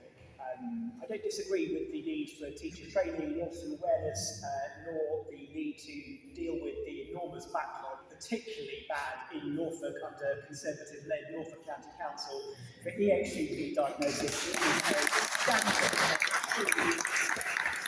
Let me be upbeat about it. Some of the most talented, brilliant people I've ever employed have had special educational needs and disabilities. This is colossal, wasted human capital, as well as being a moral and ethical scandal. We're also breaking the law. I guarantee right now there are hundreds of children in North Norfolk who are not being given their rights under the Education Act, which says that every child must be given an education suitable to his or her age, ability, and aptitude, whether in school or otherwise. The only reason this is not going to court more often is the sheer delay in legally defining what that specific set of needs is. I don't think anyone so far has answered the question about what we do about it here in North Norfolk, however, and as a county councillor, I've got some visibility over the good, the bad, and mostly the ugly of what's happening. One of the reasons that I'm proud that my party, unlike Labour, has come out in favour of holding independent schools more closely to account for their charitable objects is that a great number of independent schools in North Norfolk are actually SEND schools. And if we add VAT to those school fees, the only people who are going to suffer are the taxpayer and Norfolk County Council. Their education budget is nearly bankrupt.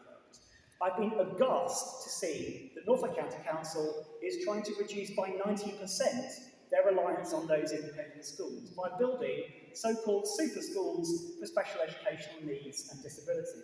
This might work brilliantly in an urban area or a metropolitan borough of London, but we, as you probably know, are a rural county. This is a rural constituency. We must ensure that provision is made where physically possible within existing school settings, not just for integration reasons and opportunity reasons, but mainly for practical reasons. The County Council, even now, is spending £60 million a year on private taxi hire, and it's nothing against the taxi drivers of North Walsham, but I think that is money that would be better spent doing, and here's the light at the end of the tunnel, doing what I'm seeing happening in Stalham Infant and Junior School. They benefit from some extra space that a lot of schools don't have, but many could have built far more cheaply in building super schools. They're delivering absolutely fantastic, country-leading SEND education with specialist practitioners in those units that are part of the school setting. That's what we need, apart from anything else, to make sure that the design of the SEND service in North Norfolk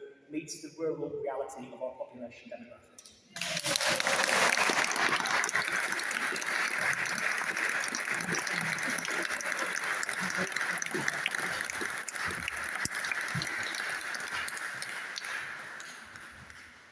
What are the candidates' views on sustainable cane shooting, wildfowl and pest control, please?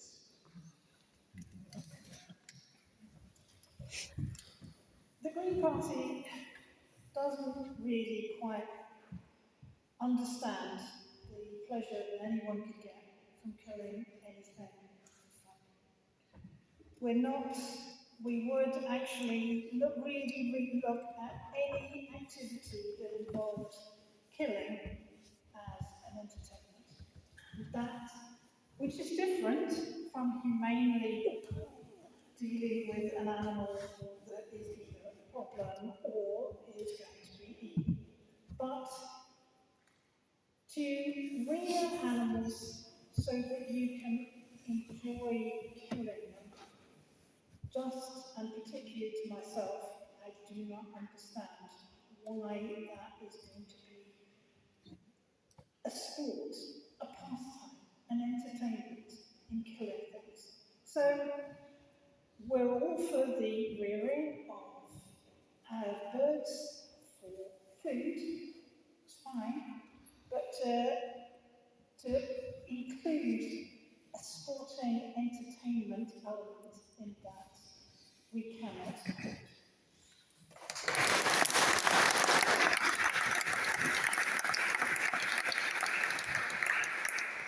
Well, we do live in a very rural area, and of course, countryside pursuits such as sustainable shooting are very much a part of life for many people around here. I used to go on shoots, I had no problem admitting that. I was absolutely useless at it, so I gave it up. But the question is about whether or not we agree with it and whether we do it. And I think that it's a very simple answer. Provided they are sustainable shoots, and provided that whether it's pheasants to be reared and shot to then be eaten, or whether it's pest control where we're shooting pigeons that are damaging crops, actually, I don't have an issue with that. I got into trouble with my party during my time in Parliament. Often it's said I vote with the party line. Well, look, the first time I made friends with Chris Packham was because I actually stood up and said, I can see there's absolutely no viable need whatsoever to shoot woodcock. Woodcock are a beautiful migratory bird. There's not an awful lot to them. And frankly, I'm prepared to say what I think. Whereas I'm perfectly happy to shoot sustainably reared birds, I think it's done properly and ethically on a proper farm shoot. Going around shooting wild birds such as woodcock, I can see absolutely no need for it whatsoever. The numbers migrating have plummeted in recent years. So look, where there is a reason, and they are eaten, and they're shot to be eaten, and whether that's rabbits or whether that is indeed birds, I can understand that's being done as part of the countryside proceedings sustainable. But on migratory birds, where there's absolutely no need and it's not a sustainable food source, I stood up and said, this is wrong. Trust me, I took some flack from the farmers for it, but I stood by what I said. There's no need to do it whatsoever.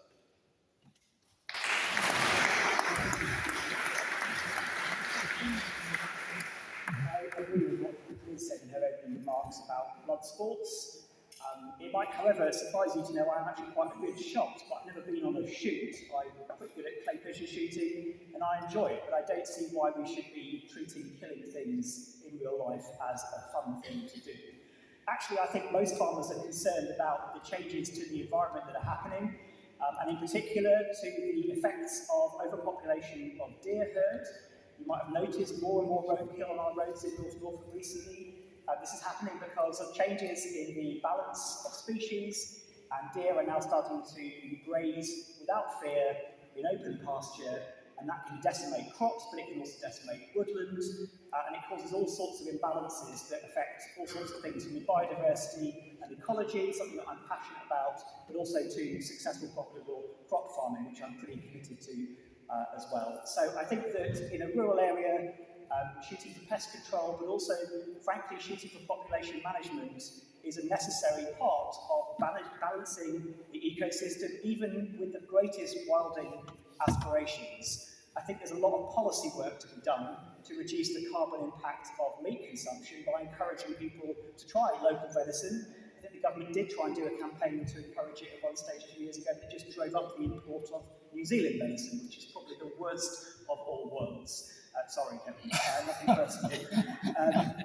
But no, for balancing our ecosystem, for balancing making farming viable, this is a part of rural life. But I don't want to see people who are poor shots being sent out into fields so that captured reared animals can be badly maimed by guns for fun.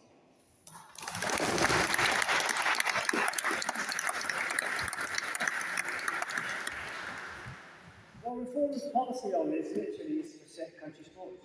They call it sport. Gaming, whether that's hunting, which I'm not sure. Yes, that's the policy.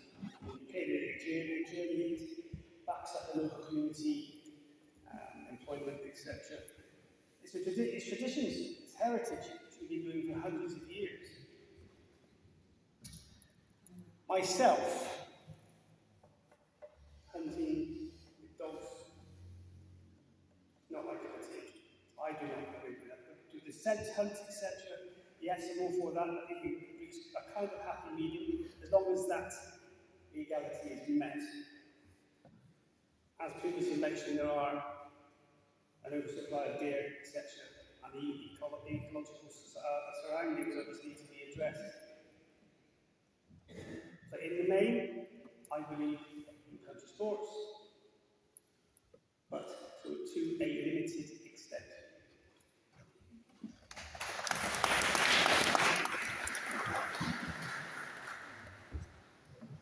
Next question, what would you do to address the issue of pollution on our beaches and in our seas? Well, you know my view about this and its significance and salience for the people of North Norfolk, not just our seas, but our rivers, our waterways, our natural ponds, the things that we want to swim in and want our children to swim in safely, not to mention the ecological impact of raw sewage being discharged into our beaches. This simply must stop. And the reason that I've continued to call out Duncan Baker's voting record on this is that the plans that were repeatedly put before Parliament, which he voted against, were not harebrained aspirational schemes. They were simple and practical measures to slow and then stop the discharge of real sewage. You'll see this written throughout our manifesto. There are a range of things we need to do, and we need to do more now. The first is we need to ban water company bosses. The discharge and the penalties attracted to it are simply ban water company bosses bonuses, The penalties that they get levied as businesses don't affect them. They're treated simply as a cost of business, and meanwhile there's no accountability on the boards for sewage spills and discharges. That needs to change. The regulator has failed. It needs to be disbanded and restarted with much more of a focus on clean water and not managing shareholder expectations of foreign-owned governments and pension funds, which is where the majority of the profits generated by our bills currently go. And on that note, if we're really serious about disincentivising the discharge of raw sewage into our seas, then surely we need to look at what got us here in the first place. How have we gone backwards so far since privatisation? We need to change what happens to the profits. We can't do that in a pure open market. It doesn't just work. So rather than renationalising water companies, our policy is to turn them into public benefit companies. These already exist in great number. John Lewis, for instance, is a great public benefit company that rewards its members and does a good job, does a good deed for society. If we do this for water companies, then the large amount of those massively extracted profits could be forced to be returned to investment in infrastructure. You will hear Duncan talk, I'm sure, about the fact this is all because we've got a Victorian sewage system. I hope we don't hear anything more about the selective defecation behaviour of certain animal species, because that is not what has caused sewage in our seas. If we're going to change and improve and upgrade and invest in our infrastructure and play catch up with most countries, this is countries all over the world, not just in Western Europe, we've got to change how the incentives work and how the profits are directed. When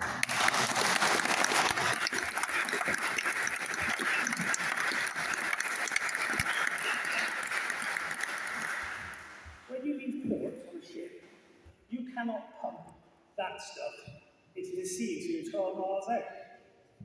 When you're in an oil and gas platform, if you're within the 12 mile zone, you cannot pump that stuff into the sea. So how can a corporate monopoly company do that off of our beaches? I simply don't understand it. Who's breaking the maritime pollution laws here? Because that's what it falls under, is MARPOL. 560 hours per year, these corporates are pumping into our seas. And we've obviously identified what that's, the implications of that on our ecology. Our policy is literally to take these corporates under public ownership. This is the kind of left wing of reform. 50% public ownership, 50% under the pension funds. This is corporatism at its worst. It's disgusting. And to charge you to pump that onto your beaches, into your seas, is the biggest paradox ever and contradiction you can ever experience.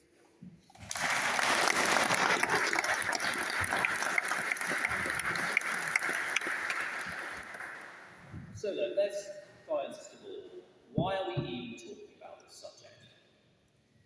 We're talking about it because of an inquiry that in 2021 on the Environmental Audit Select Committee was an inquiry into the ecological quality of our river water. That inquiry discovered that just 14% of our rivers were in good ecological quality. Absolutely shocking. That panel was 15 members of Parliament, cross-party select committee. Who sits on that party? I do. I was one of the MPs in 2021 discovered the appalling conduct of our water companies. And after that, a huge piece of research which can be looked up, we set about amending the 2021 Environment Act to bring to book the appalling conduct of our water companies and change the law in this country to clean up our rivers. Now, you'll hear lots of misleading accusations about, oh, how did Duncan vote? Yeah, I get it. Good bit of political sparring is good. But let's be honest about it for once. The votes that took place over that period of time was to strengthen the Environment Act and to do all the things that we now have done, such as the 25-year plan to upgrade our sewage treatment works. Every year, the Secretary of State signs off the water companies' plans, North Norfolk, £30 million of investment in our water network to improve the situation that we have. That vote, what was it all about? Legislation passes through the House of Commons, it gets ratified by the House of Lords. The Duke of Wellington put an amendment in that effectively said, we must turn off the combined sewage overflow network that leads to these discharges into the sea. Bearing in mind the sewage system in this country, I fully admit, appallingly has not been kept up with. It is Victorian. But I cannot vote to go and put a law in place that says every day the sunshine must be like it has been today. I have to pass laws that are responsible, that are measured, proportionate, and to go and vote to turn off the actual network that prohibits your home from flooding with sewage after the incredibly heavy amounts of rainfall and torrential rain that we've certainly been seeing over the last couple of years would mean that your home is flooded because simply that network exists. When water treatment works can't cope, they are allowed to discharge. I'm not happy about that. Of course I'm not happy about that. But equally I'm not going to turn off a mechanism responsibly. The civil service government lawyers have said you cannot do that and flood people's homes with raw sewage and what is principally over 99% rainwater when it is currently used at the moment. So we set about changing the 2021 Environment Act. We now can levy unlimited fines on water company bosses. We can prosecute them for malfeasance and poor behaviour. We can amend their dividend policy. We can change their bonus structure. And every single year, in front of the Secretary of State, they sign off the water company plans to invest in our network properly. But don't go home and listen to this nonsense that Tory MPs voted to dump sewage in the sea. No, they didn't. They voted to make sure that we upgrade a system that's not fit for purpose. And we cannot turn off the current system that we have just like that, unless you seriously want me to flood your homes, your gardens, your roads, Don't threaten us with streets, that. your parks with the current system that we have.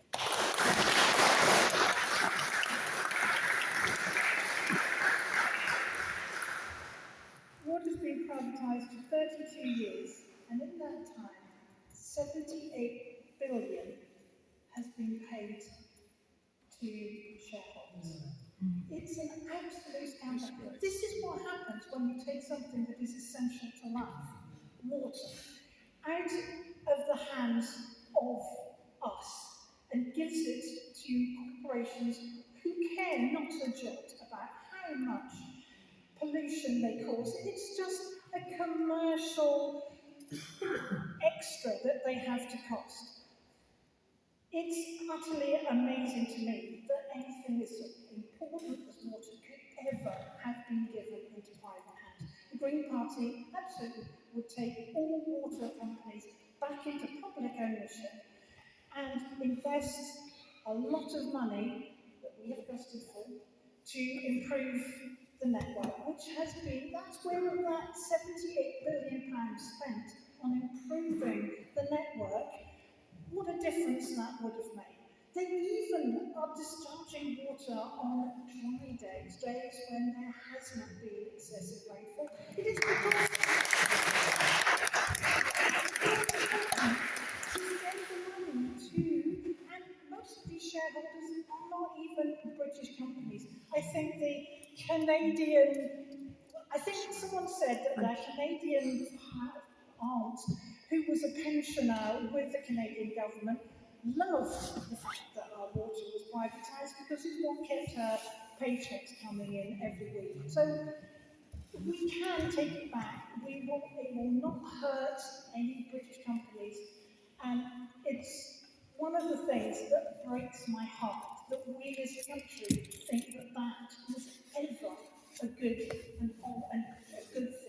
to do.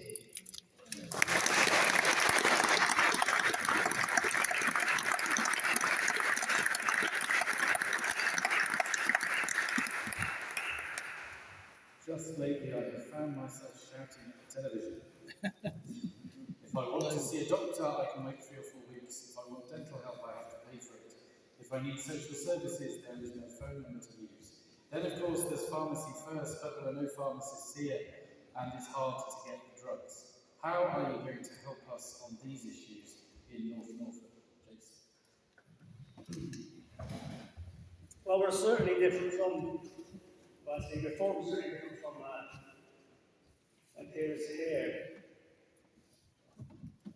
We don't believe we can keep throwing money at a bottomless pit and still not getting any improvement. NHS England was £100 billion 10 years ago, now it's £150 billion, 33% increase in budget and funds. In 10 years, and we've still got these services that are getting worse and worse and worse.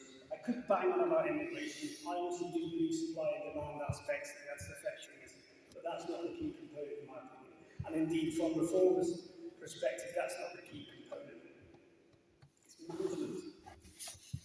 It's bad management. Procurement.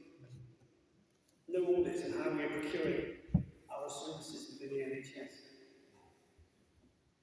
But what we want to do is to go in at the management levels to ensure that these people manage our NHS correctly.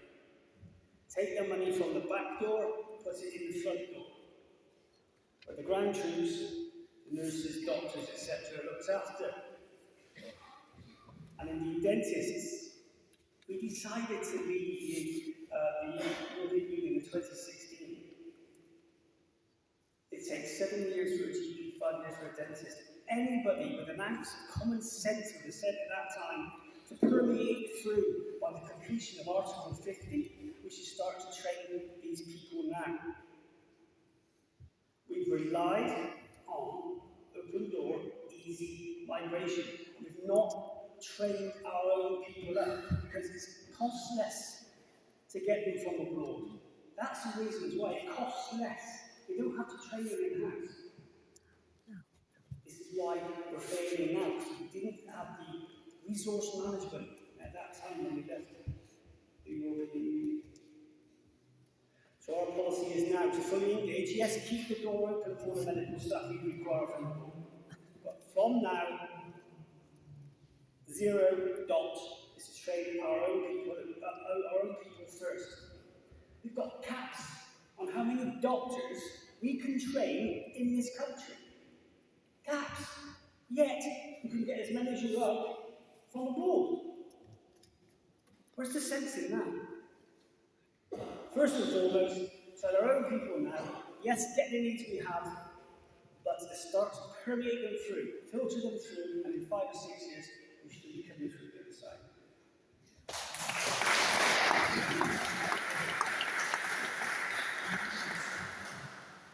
Well, I think this is the sort of question we could spend the rest of the evening on. It's such a significant issue to the whole country. Look, I'll be very honest. I think the first thing to say, and by the way, I worked for the Health Secretary, did work for the Health Secretary until Parliament was dissolved, Vicky Atkins. And the reason I did that is I asked the Prime Minister that of all the things in North Norfolk that I'm interested in or important, healthcare was the most important. I think what we've done is we've made some mistakes. We have focused so much on acute care in this country, almost to the detriment of primary care. We've focused on hospital rebuilds, numbers of doctors and nurses, ambulance response times, all incredibly important, obviously. But actually, in our communities, our primary care, pharmacies, GP surgeries, dentists, have not been given the same level of attention. I'll tell you a story. I went to see Boris Johnson when he was still Prime Minister just after the lockdown had lifted. And he said, tell me all the problems in North Norfolk. And I said, well, I'm not going to go into second homes and all the things that everybody else is telling you about in around the country. I'll tell you the stuff that no one else is telling you. I said, we're about to witness the fundamental collapse of NHS dentistry in the entire country. He said, that's a bit strong, isn't it? I said, no. My father was an NHS dentist for 40 years. Had all of his friends' sons and daughters that went to qualify as dentists who leave the NHS in the post-pandemic world. They aren't going to do the work anymore. How true was I of what's happened? And you can read that across in so many other facets of life. We need to seriously think about the long-term NHS workforce in this country, because we haven't got it right. The training that needs to go in, for doctors, nurses, dentists, etc., needs to start now, and that should have started many years ago, I agree. Now, some of the initiatives here, such as trying to deliver that DBA dental school, as I said before, is transformation. Because in a decade's time, and I'm sorry it's a long lead time till you get to be a qualified dentist, but it will bear fruit, because you have to put the building blocks in today. And that's the same with GP services. So I'm absolutely honest about this. It has been not good enough, and we have just simply not put enough effort and funding into looking after our GP workforce, because they are aging, they are suffering an enormous backlog of employees that they now have to deal with on a daily basis through their switchboard at 8 o'clock in the morning. Most people have no idea how GP surgery works. They think of sort of Doc Martin, the secretary there, taking an appointment. These are enormous organisations with enormous amounts of complexity, serving literally thousands and thousands of residents around our constituency. And we have to make sure that these people are ready for the future and train more doctors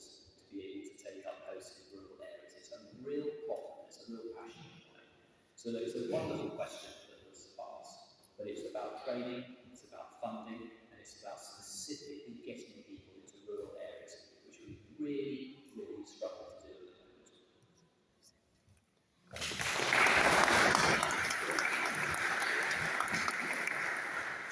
I think Duncan's a brave man going and visiting Boris Johnson shortly after the second lockdown.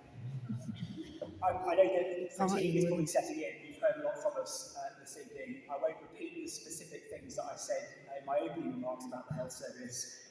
What I would say is I think to improve the fate of our NHS, we need to look at the technology that's available to us to rewire and improve the way it works. We need a settlement for junior doctors and better pay for nurses, but we also need to recognise that the job it was designed to do 75 years ago is not the job it's trying to do now. And that doesn't mean privatisation, it doesn't mean more meddling, it means using things that are at our disposal to improve the patient experience, to make it more patient-centred. If large global organisations can do it, then why can't our NHS? I think also on dentistry, I mean, I'm shocked to hear Duncan pledge a 10-year guaranteed waiting time for seeing a dentist. That seems like a very, very long time. And in reality, we need some very clear policy objectives. I think the Democrats have set out in our plans for dentists in schools, in our guaranteed 24-hour appointments for acute or urgent dental treatment, in our guarantee for a 7-day GP appointment and 24 hours in urgent situations. These might sound like aspirations, they are all dependent upon developing our NHS workforce. Not just the doctors and nurses, but to the question as well about carers. And a lot of what I'm proudest of in the Liberal Democrat manifesto is what we're offering to carers. Free personal care, so people aren't trapped in poverty or by their circumstances when it comes to adult social care. A national college for clinicians and care workers, so that we give the respect, pay and career progression opportunities that vital profession absolutely deserves. But I think that the sad truth behind that question is my shared view that wherever you look, nothing is working. And I think the sad truth about anything I might agree with Duncan about is that his party has had 15 years to get this stuff right. If it hasn't happened now, they're not going to be able to deliver it if they're re-elected again. We must get rid of this government if we want to put our NHS back on its feet. Let me just say one more thing.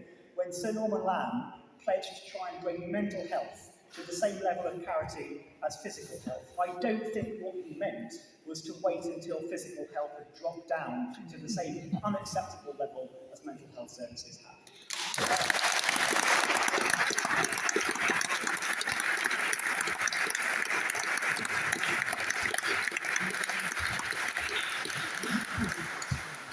Austerity, austerity, austerity.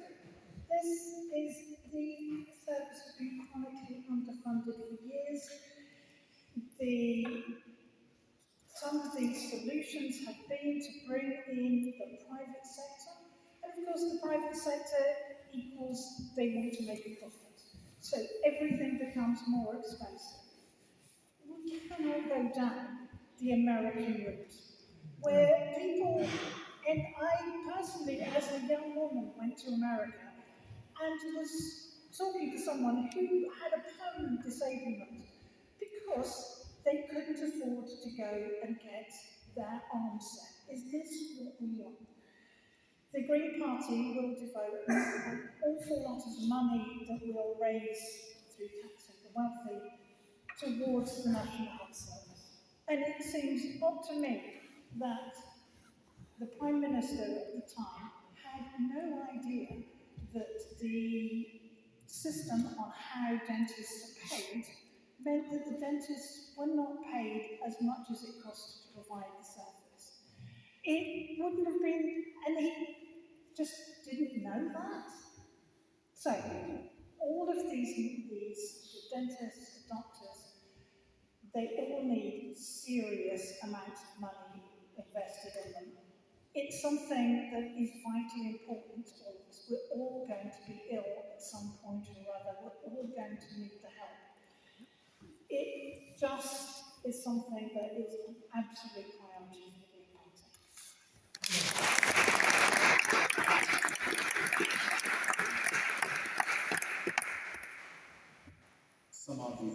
Parliament, particularly under the first past the post system, is unrepresentative, resulting in power centralised in the hands of the Prime Minister and a few. How would you, should we try for a brief couple of answers? How would you overhaul the system? A form of proportional representation. It means that everyone's vote counts for something. Every vote means something. You don't have to vote with your head all the time. You can truly vote for who you think might actually do the best for you. We're not proposing any actual particular system of PR. We'd like to form cross-party committees to find the very best thing. But I think first past the post, it's us and Belarus. Nobody else uses this system. We want a system where you would end up with a parliament that would truly represent the views of the country from every political hue. It would mean a parliament where there would be more cooperation, more collegiate, more having to sort of find the common ground, more having to talk to you, not being able to railroad anything through, but actually get things done by consensus, by agreement. I think it's more grown up. It's such an antiquated system we have at the moment. I don't think it's changed since the 18th century. We deserve better. And I think there'll be three of us on the panel who'll probably be quite agree with this, and somebody who probably isn't.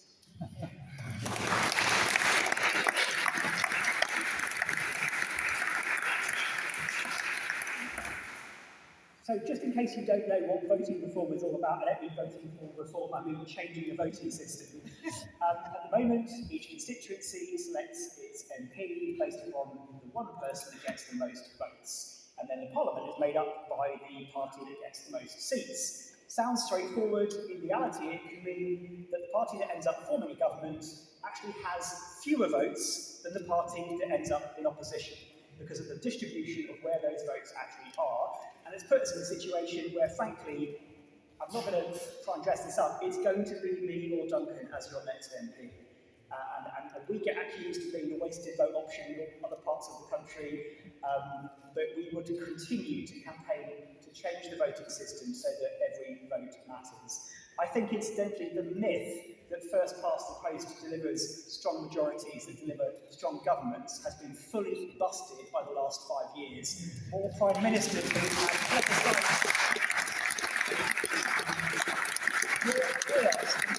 have created a scripting a Tory party psychodrama, and we've all been suffering while this ridiculous stage has been played out. It's absolutely time to change. I think changing our voting system, whatever the right system is, I think I agree with Liz, needs some deliberation. But the main reason I want to change our voting system isn't just because it will get more Lib Dem MPs elected, it's actually because I think it will bring about longer termism in our politics. If you just think about it for a second, Westminster is full of people shouting at each other over stuff that we see as common sense. And that's because that's the only opportunity for marginal gains that they have. Two main parties fighting it out over stuff which fundamentally, let's face it, they actually agree on. If there was more nuance, more discussion, more diversity of perspective, more at stake between the parties, I think the concentration of debate would be on the areas of actual difference, which we might all start to relate to again. I also believe that if a major party was more likely than not to still be in government 15 years after it was in power, at the moment is almost certainly not going to be in government still if you're in power now in 15 years' time. If the major parties knew they'd still be in government in some form, they might think twice about whether their stupid policy ideas would actually be working in the long term.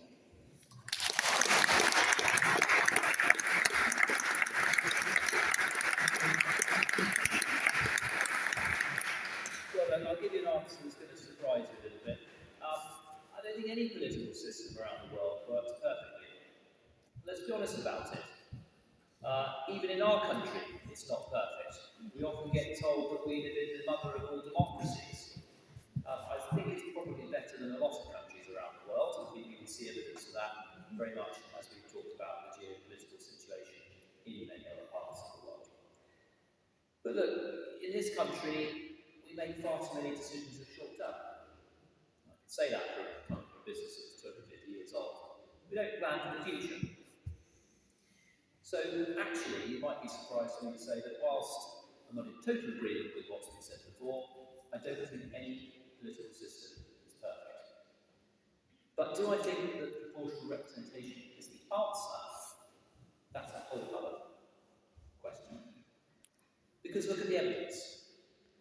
Actually, having been in Parliament, having been in the ruling party, and on the fringes of the government, to get things done in this country, you need a working majority. And I know that we all think, yes, that's great, we're all being collegiate, we'll all work together, we're all finding consensus, and we'll always deliver those laws that we want. The reality is that's not really the way the political system tends to work. And I wish that was different. Actually, we are quite collegiate in Parliament. Yes, there's the chamber that is televised every single day, but there are things called select committees. They're made up of cross-party groups of MPs that do put together laws that we push towards government to help to be enacted. And we work together with those to be taken up. So it is often far more that unites us than divides us. But there is no magic bullet over this. Look around this country alone. The coalition between the SNP and the Greens collapsed. Vote of no confidence in the Welsh Assembly, collapsing. Look at the problems in France. They're hardly having a good time at the moment. Look at the situation in the US and the problems that they've had just to even get an aid package through for Ukraine. Months and months of problems. Look at Poland. Proportional representation is not working very well there. New Zealand. So look, I do understand that people want to see a reform and a change, and I accept that. But don't go away with the illusion that you can just change proportional representation as the answer for everybody. Because actually the reality is, it hasn't been that brilliant in other countries that have got it. And therefore, I can't sit here and say, look, bring in this different method, it will fix every single problem. Even in Germany, it's not working as well as people wanted it to. So look, come back to that initial point of view. To get things done in Parliament and government, whatever party wins the general election, you need working majorities, and that, in fact, is the fundamental reality of how you get laws passed in this country. Perhaps it will change in our lifetimes, but the evidence around the world is that it isn't always the magic bullet that you want it to be in proportional representation.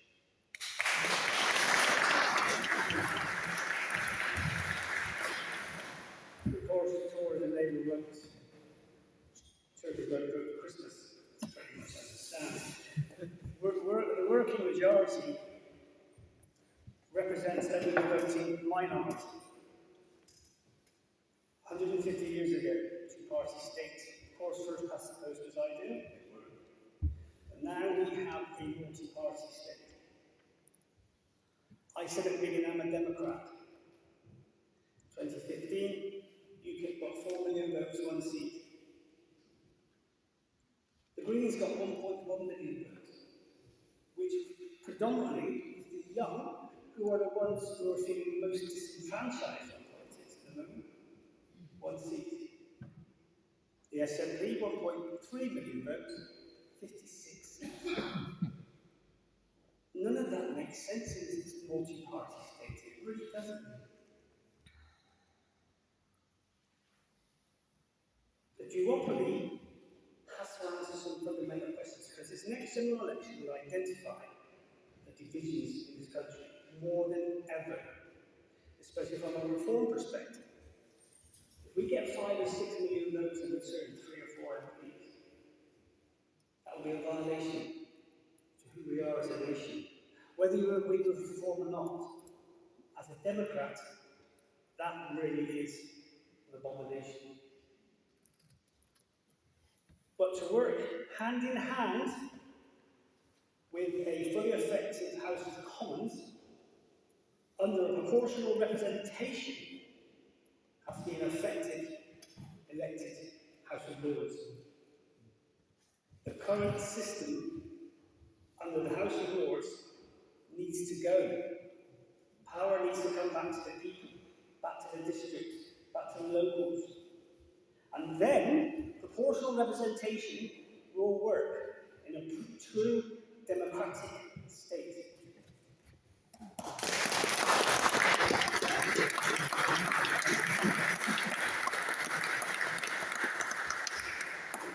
I'm hoping we've got time for 2 more questions before our closing comments. So, can you explain what you would do to turn around our failing court service and to protect the victims of crime and support the police? Well, that is a real problem. And I think one of the last questions I raised in Parliament was just actually the lack of funding that we are getting, particularly into East Anglia with our court system. We were putting legislation through, also with the criminal justice bill as well, just as Parliament was resolved. I was absolutely disgusted that actually some of the additional corporate facilities that were put in place left out East Anglia. So again, it does come down to actually making sure we have the right people in the right places and the funding. And sadly, we just do not get enough. I see it all the time through my constituency work where people are awaiting possible trial or waiting victims of that, and their dates are put back and put back and put back, and that is absolutely terrible for those people who are waiting for verdicts and actually results for people who have been victims of crime. So that I have every sympathy for everyone who's asked that question, that we are not putting enough in. Look, it does come back to making sure that it is funded properly, but actually there's a much bigger problem as well, because I think that we've dropped the ball when it comes to prisons as well. It's got huge overcrowding problems going on. I've visited HMP Bure recently. The work that is done by our prison staff is absolutely phenomenal, but they're not paid enough money. I think it's absolutely scandalous that their retirement age is out of sync with other similar occupations such as the police force and the physical role that they do. So that there's a number of things I want to reform within our prison service and also our court service. And certainly I think it would be making sure we value those people that work in judicial far more than we currently do. It's an incredibly important job. And I think the only way we can recover that from where we currently are now is to see the levels of funding go into it increase. And it's very easy to say that. We have lots of other candidates this evening talk about, well, we'll just renationalise water companies or we'll go to fund X, Y, Z. And actually, it's very difficult when you have a country at the moment that actually doesn't have an awful lot of money, given what we've just gone through with the cost of the pandemic. So I am realistic about it. It is not going to happen overnight. But at the end of the day, the way that we're going to improve those services is they simply are going to need more people. And the people that get into those services have got to be trained and funded properly. I don't feel that we've done enough on that at the moment.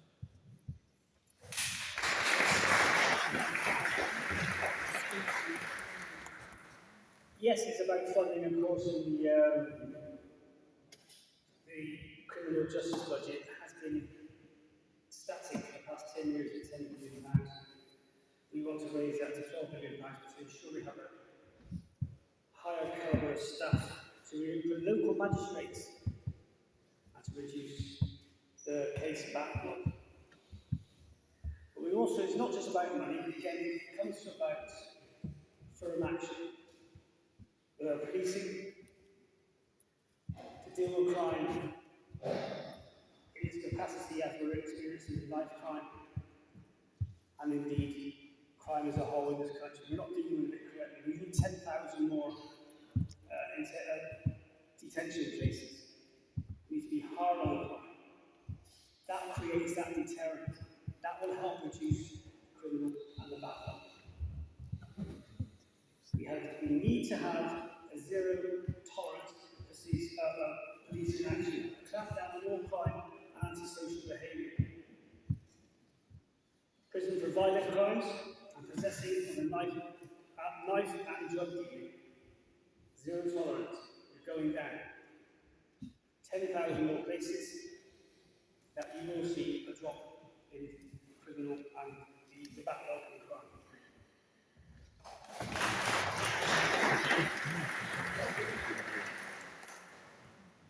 I don't think the answer to this backlog in major courts and the chronic overcrowding of our prisons is to imprison even more people. The Green Party knows that they, again, I think there's that word, oh yeah, austerity. That's why we're in the pickle that we are. We have to invest more money in the public services that keep us all safe. The criminals, and opposite, justice delayed is justice denied.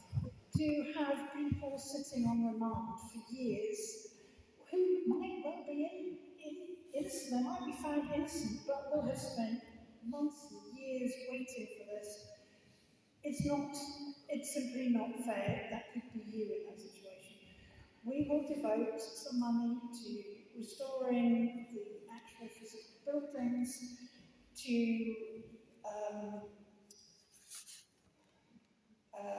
the money you get if you legal aid, to actually restoring the levels of legal aid so that people can actually fight their corner. And basically, look at it. We need to have more judges who represent all of us. And we need to restore the buildings, many of which are crumbling and not fit for purpose.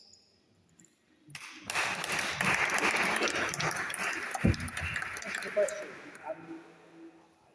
When Duncan talks about the need for more funding, I couldn't agree more. I think the challenge is that this party has been in government now for 15 years.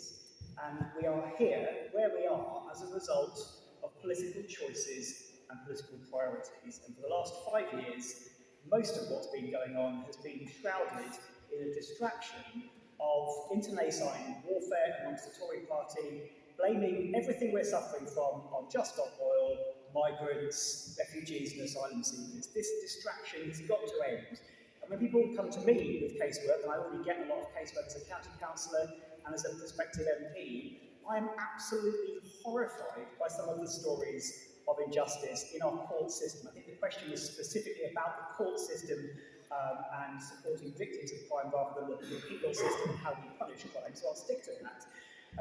Criminal barristers on the dwindling legal aid budget getting 8 minutes to prepare for a publicly funded defence case. 8 minutes, you can't do justice, you can't even read the cover sheet in 8 minutes. People who've never been to court before, walking into the courtroom or the court corridors, and they are unable even to find a quiet place to talk to their criminal barrister. The criminal justice system in this country, like so many public services, has been brought to its knees, to the point that there isn't really legal aid for people who don't have the means. It's become justice for the rich, and the only way to stop that is to get rid of the government that's presided over it for the last 15 years.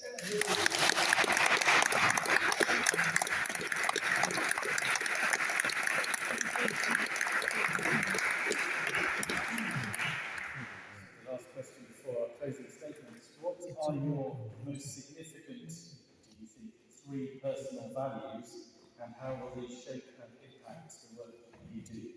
Stefan. One question I didn't want to go first for. I think authenticity is a really important value for me, and we're in a world of far too many political promises. All I can promise to you is that I will bring myself to this role, and in doing so, I will do what I think is right for us. It really is people over party for me. I will be authentic and true when I don't agree with my party, but my views and opinions change. I've spoken to tens of thousands of people in the past 2 years who live in North Norfolk, and my views and beliefs and policies have been shaped by what I've heard. So I think probably my second value or quality would be adaptability. I think so often we are stuck in our views. We need to open our minds. The best way to do that is to have conversations with people. And I think re-establishing that conversation, whatever you think, however you vote, making it feel okay to disagree and disagree constructively. Not fearing that we're going to be harangued or held ransom by the words that we use. We might not all get the words right all the time, but I think adaptability of opinion and approach is the only way that we're going to rebuild some of the bridges that have been caused by some of this internecine culture warfare and the distraction that I mentioned earlier. I think the third thing I hope would be listening. I know that sounds pretty far-fetched, having just spoken at you for 2 hours, but I'm a big believer in the power of listening for all sorts of things, conflict resolution, policy formation. But above all, I think if you want to represent people, then you should try to meet them. And I've had a great time. I've actually really enjoyed, even despite some of the challenging casework I've picked up, I've had a great time coming out and meeting hopefully all of you in the next remaining few days of the campaign.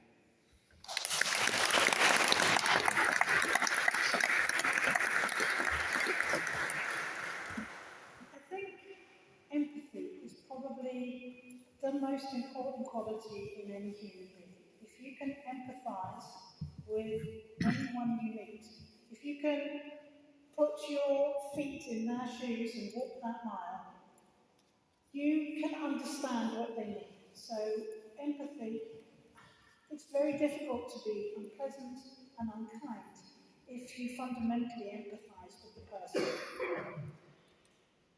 I think that if I went into Parliament, I'd want to cooperate to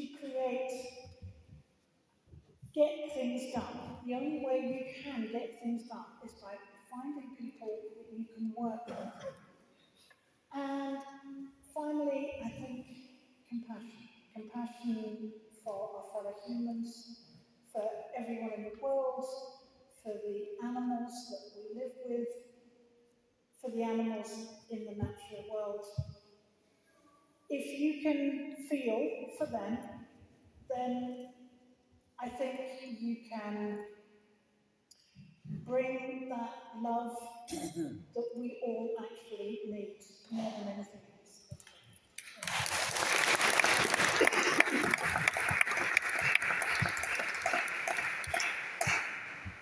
I was born in the wrong era, so I use an old-fashioned term, honour, which moves into trust.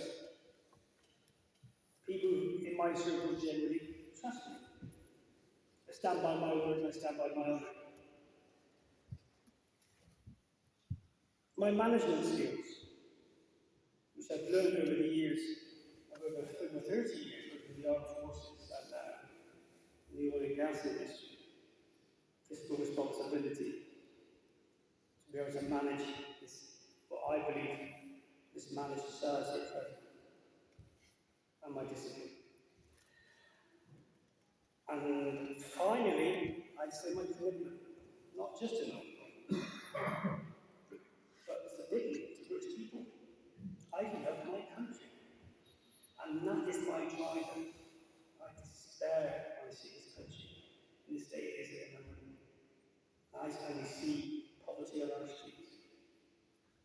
It's that love that is driving me to do this. Thank you.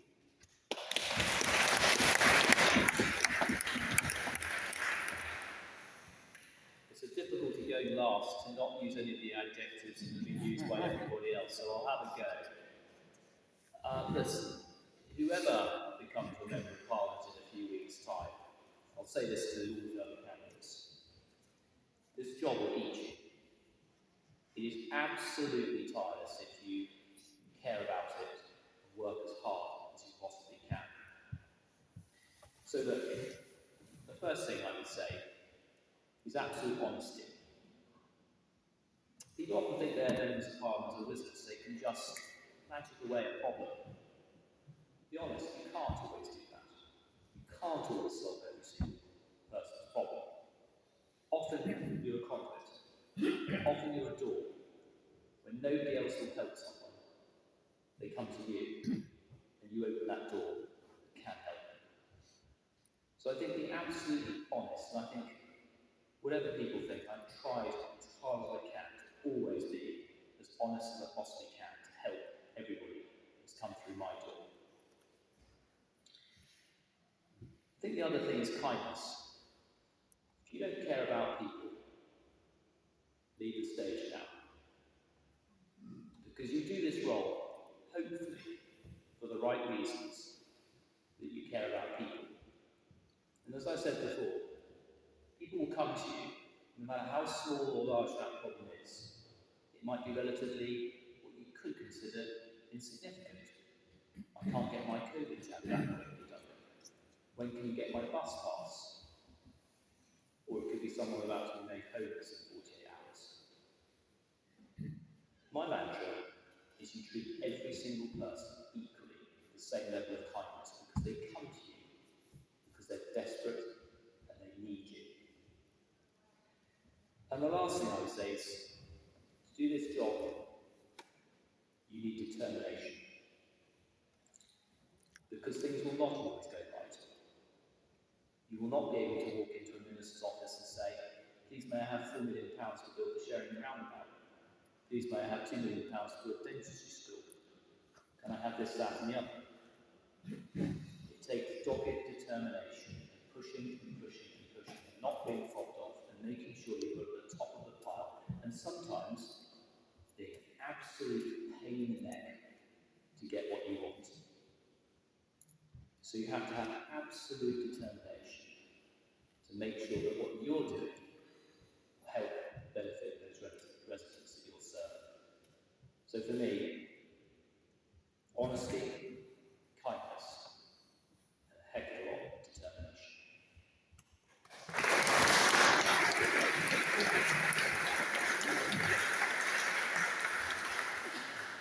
We're now going to have our closing statements, which are going to be a minute. I'm ready with the timer. And we'll go in the same order as we did with the opening statements. Thank you. There's much that I agree with my other colleagues. I think what Liz said about public transport and home insulation, the media, integrity, long-termism, I agree with. To Duncan, it's nothing personal. There's many things that I know we share and agree on, but unfortunately, you're part of a government that's been in power for 15 years, and there's just no escaping that fact. Jason, I appreciate you speaking personally on things that you don't agree with your party about, particularly on blood sports. I think we need more MPs who are going to put people over party. We face a significant choice in this election, a once-in-a-generation opportunity, and your choice, realistically, in the current system, is between me and Duncan Baker for the Conservatives. I offer the opportunity to you to reflect on who you want representing you, not just now but into the future. Someone who toes the party line, or someone who will put people over party, be a loud voice for North Norfolk, tackle our NHS crisis, and stop sewage being pumped into the sea. Thank you so much for coming, and thank you very much for all your great questions.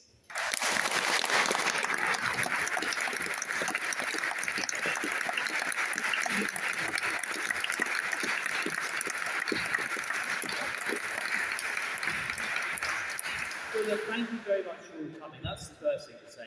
Look, I know that you've been sitting on these pews for about 2.5 hours, and you've done really, really well. Look, this comes down to a very simple fact. I never set out to be a member of Parliament, but as I've said many times before, my work in Bangor did this. It has been an absolute honour and privilege to serve this community over the last few years. And it comes down to asking yourself, when you have to put a cross in someone's box, who are you going to put it next to? Who do you know, who do you trust, who has actually done the role, who has proven himself for the last 4.5 years, to work absolutely tirelessly for this community, with decency, integrity, and absolute hard work. And look, I know things have not always been perfect. It will never be in any government. But you have a choice. That choice will lie between a Conservative government or a Labour government. And you must make a choice on one of those two MPs.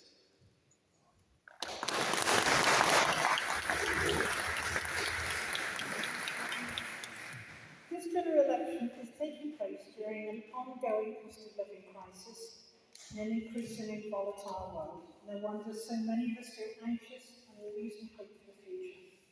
We live in one of the richest countries on the planet, and yet nurses are using food banks, our children's schools are crumbling, a roof over our heads is all too often unaffordable, and a hospital appointment or dentist is like gold dust. Our promise to you is all this can change. We can create a greener, fairer country together, one in which we are all safer, happier, and more fulfilled. The solutions to the climate crisis are the same as those needed to end the cost of living and inequality crises, making the future not just more livable, but fairer for us all too. Action on the climate means better public services, warmer homes, stronger communities, and a restored natural world.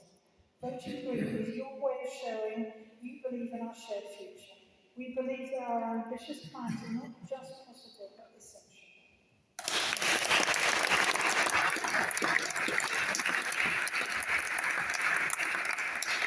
Well, thank you very much, Rudy. Thank you to the opposition for a very demure debate tonight.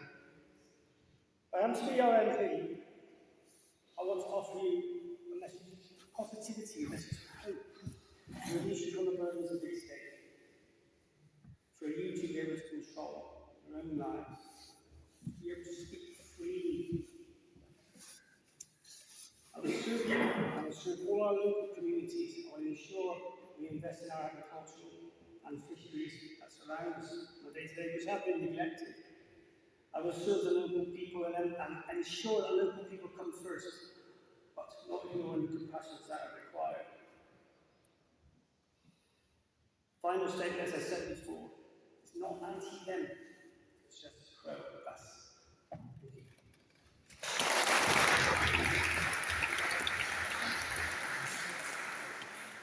2 minutes early. Thank you all for being here. The vicar isn't going to make a statement other than you must vote. And please tell people to as well. And my goodness, I'll leave you with this. If they clapped me on a Sunday like this. Thank you, good night.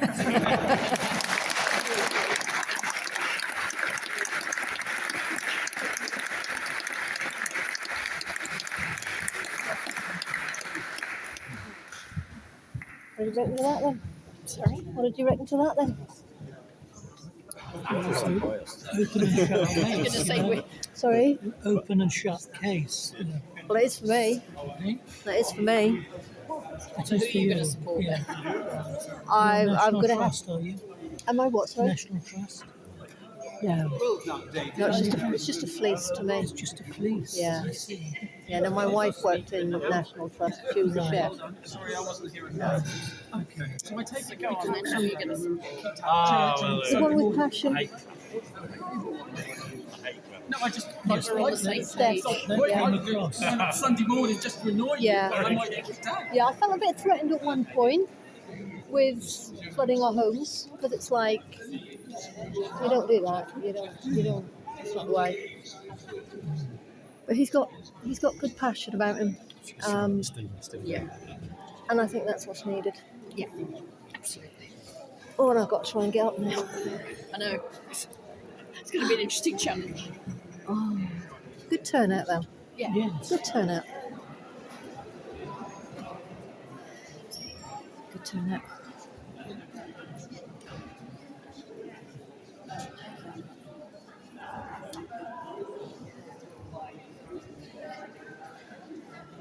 It's, can't get out that side.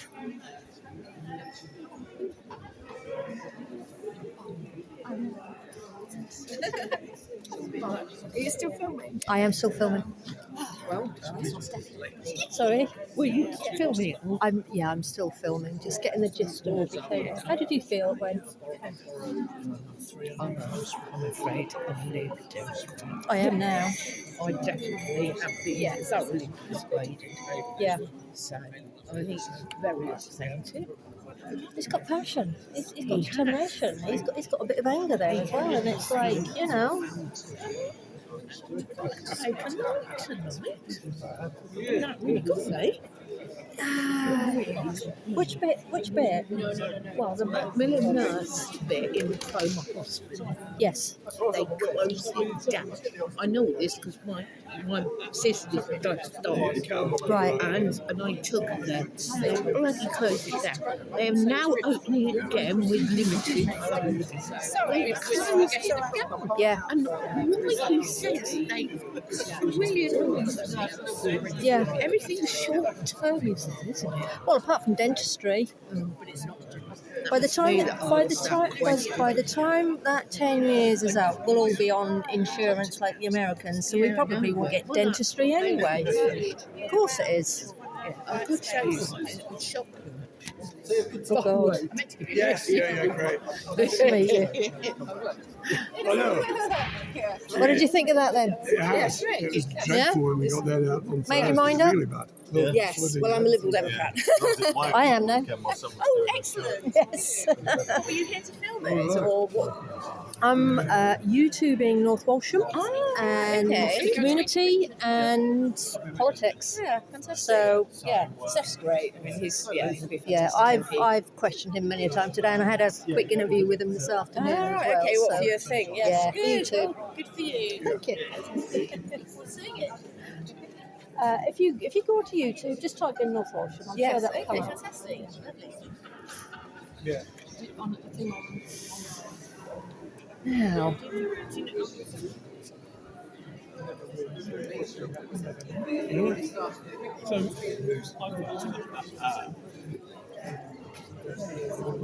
hello. What did you think of it from a personal point of view? From a personal point of view, Or are you not allowed to? I'm allowed to, but I don't comment because I'm the vicar for everybody. So I think it was good to have a discussion, and I think people answered the questions they were asked, and I think it was nice to hear some depth in the answers Yes, rather than 10-second knockabouts, yes.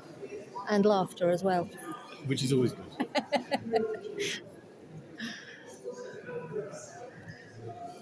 And I think that was not a bad time. And that was that.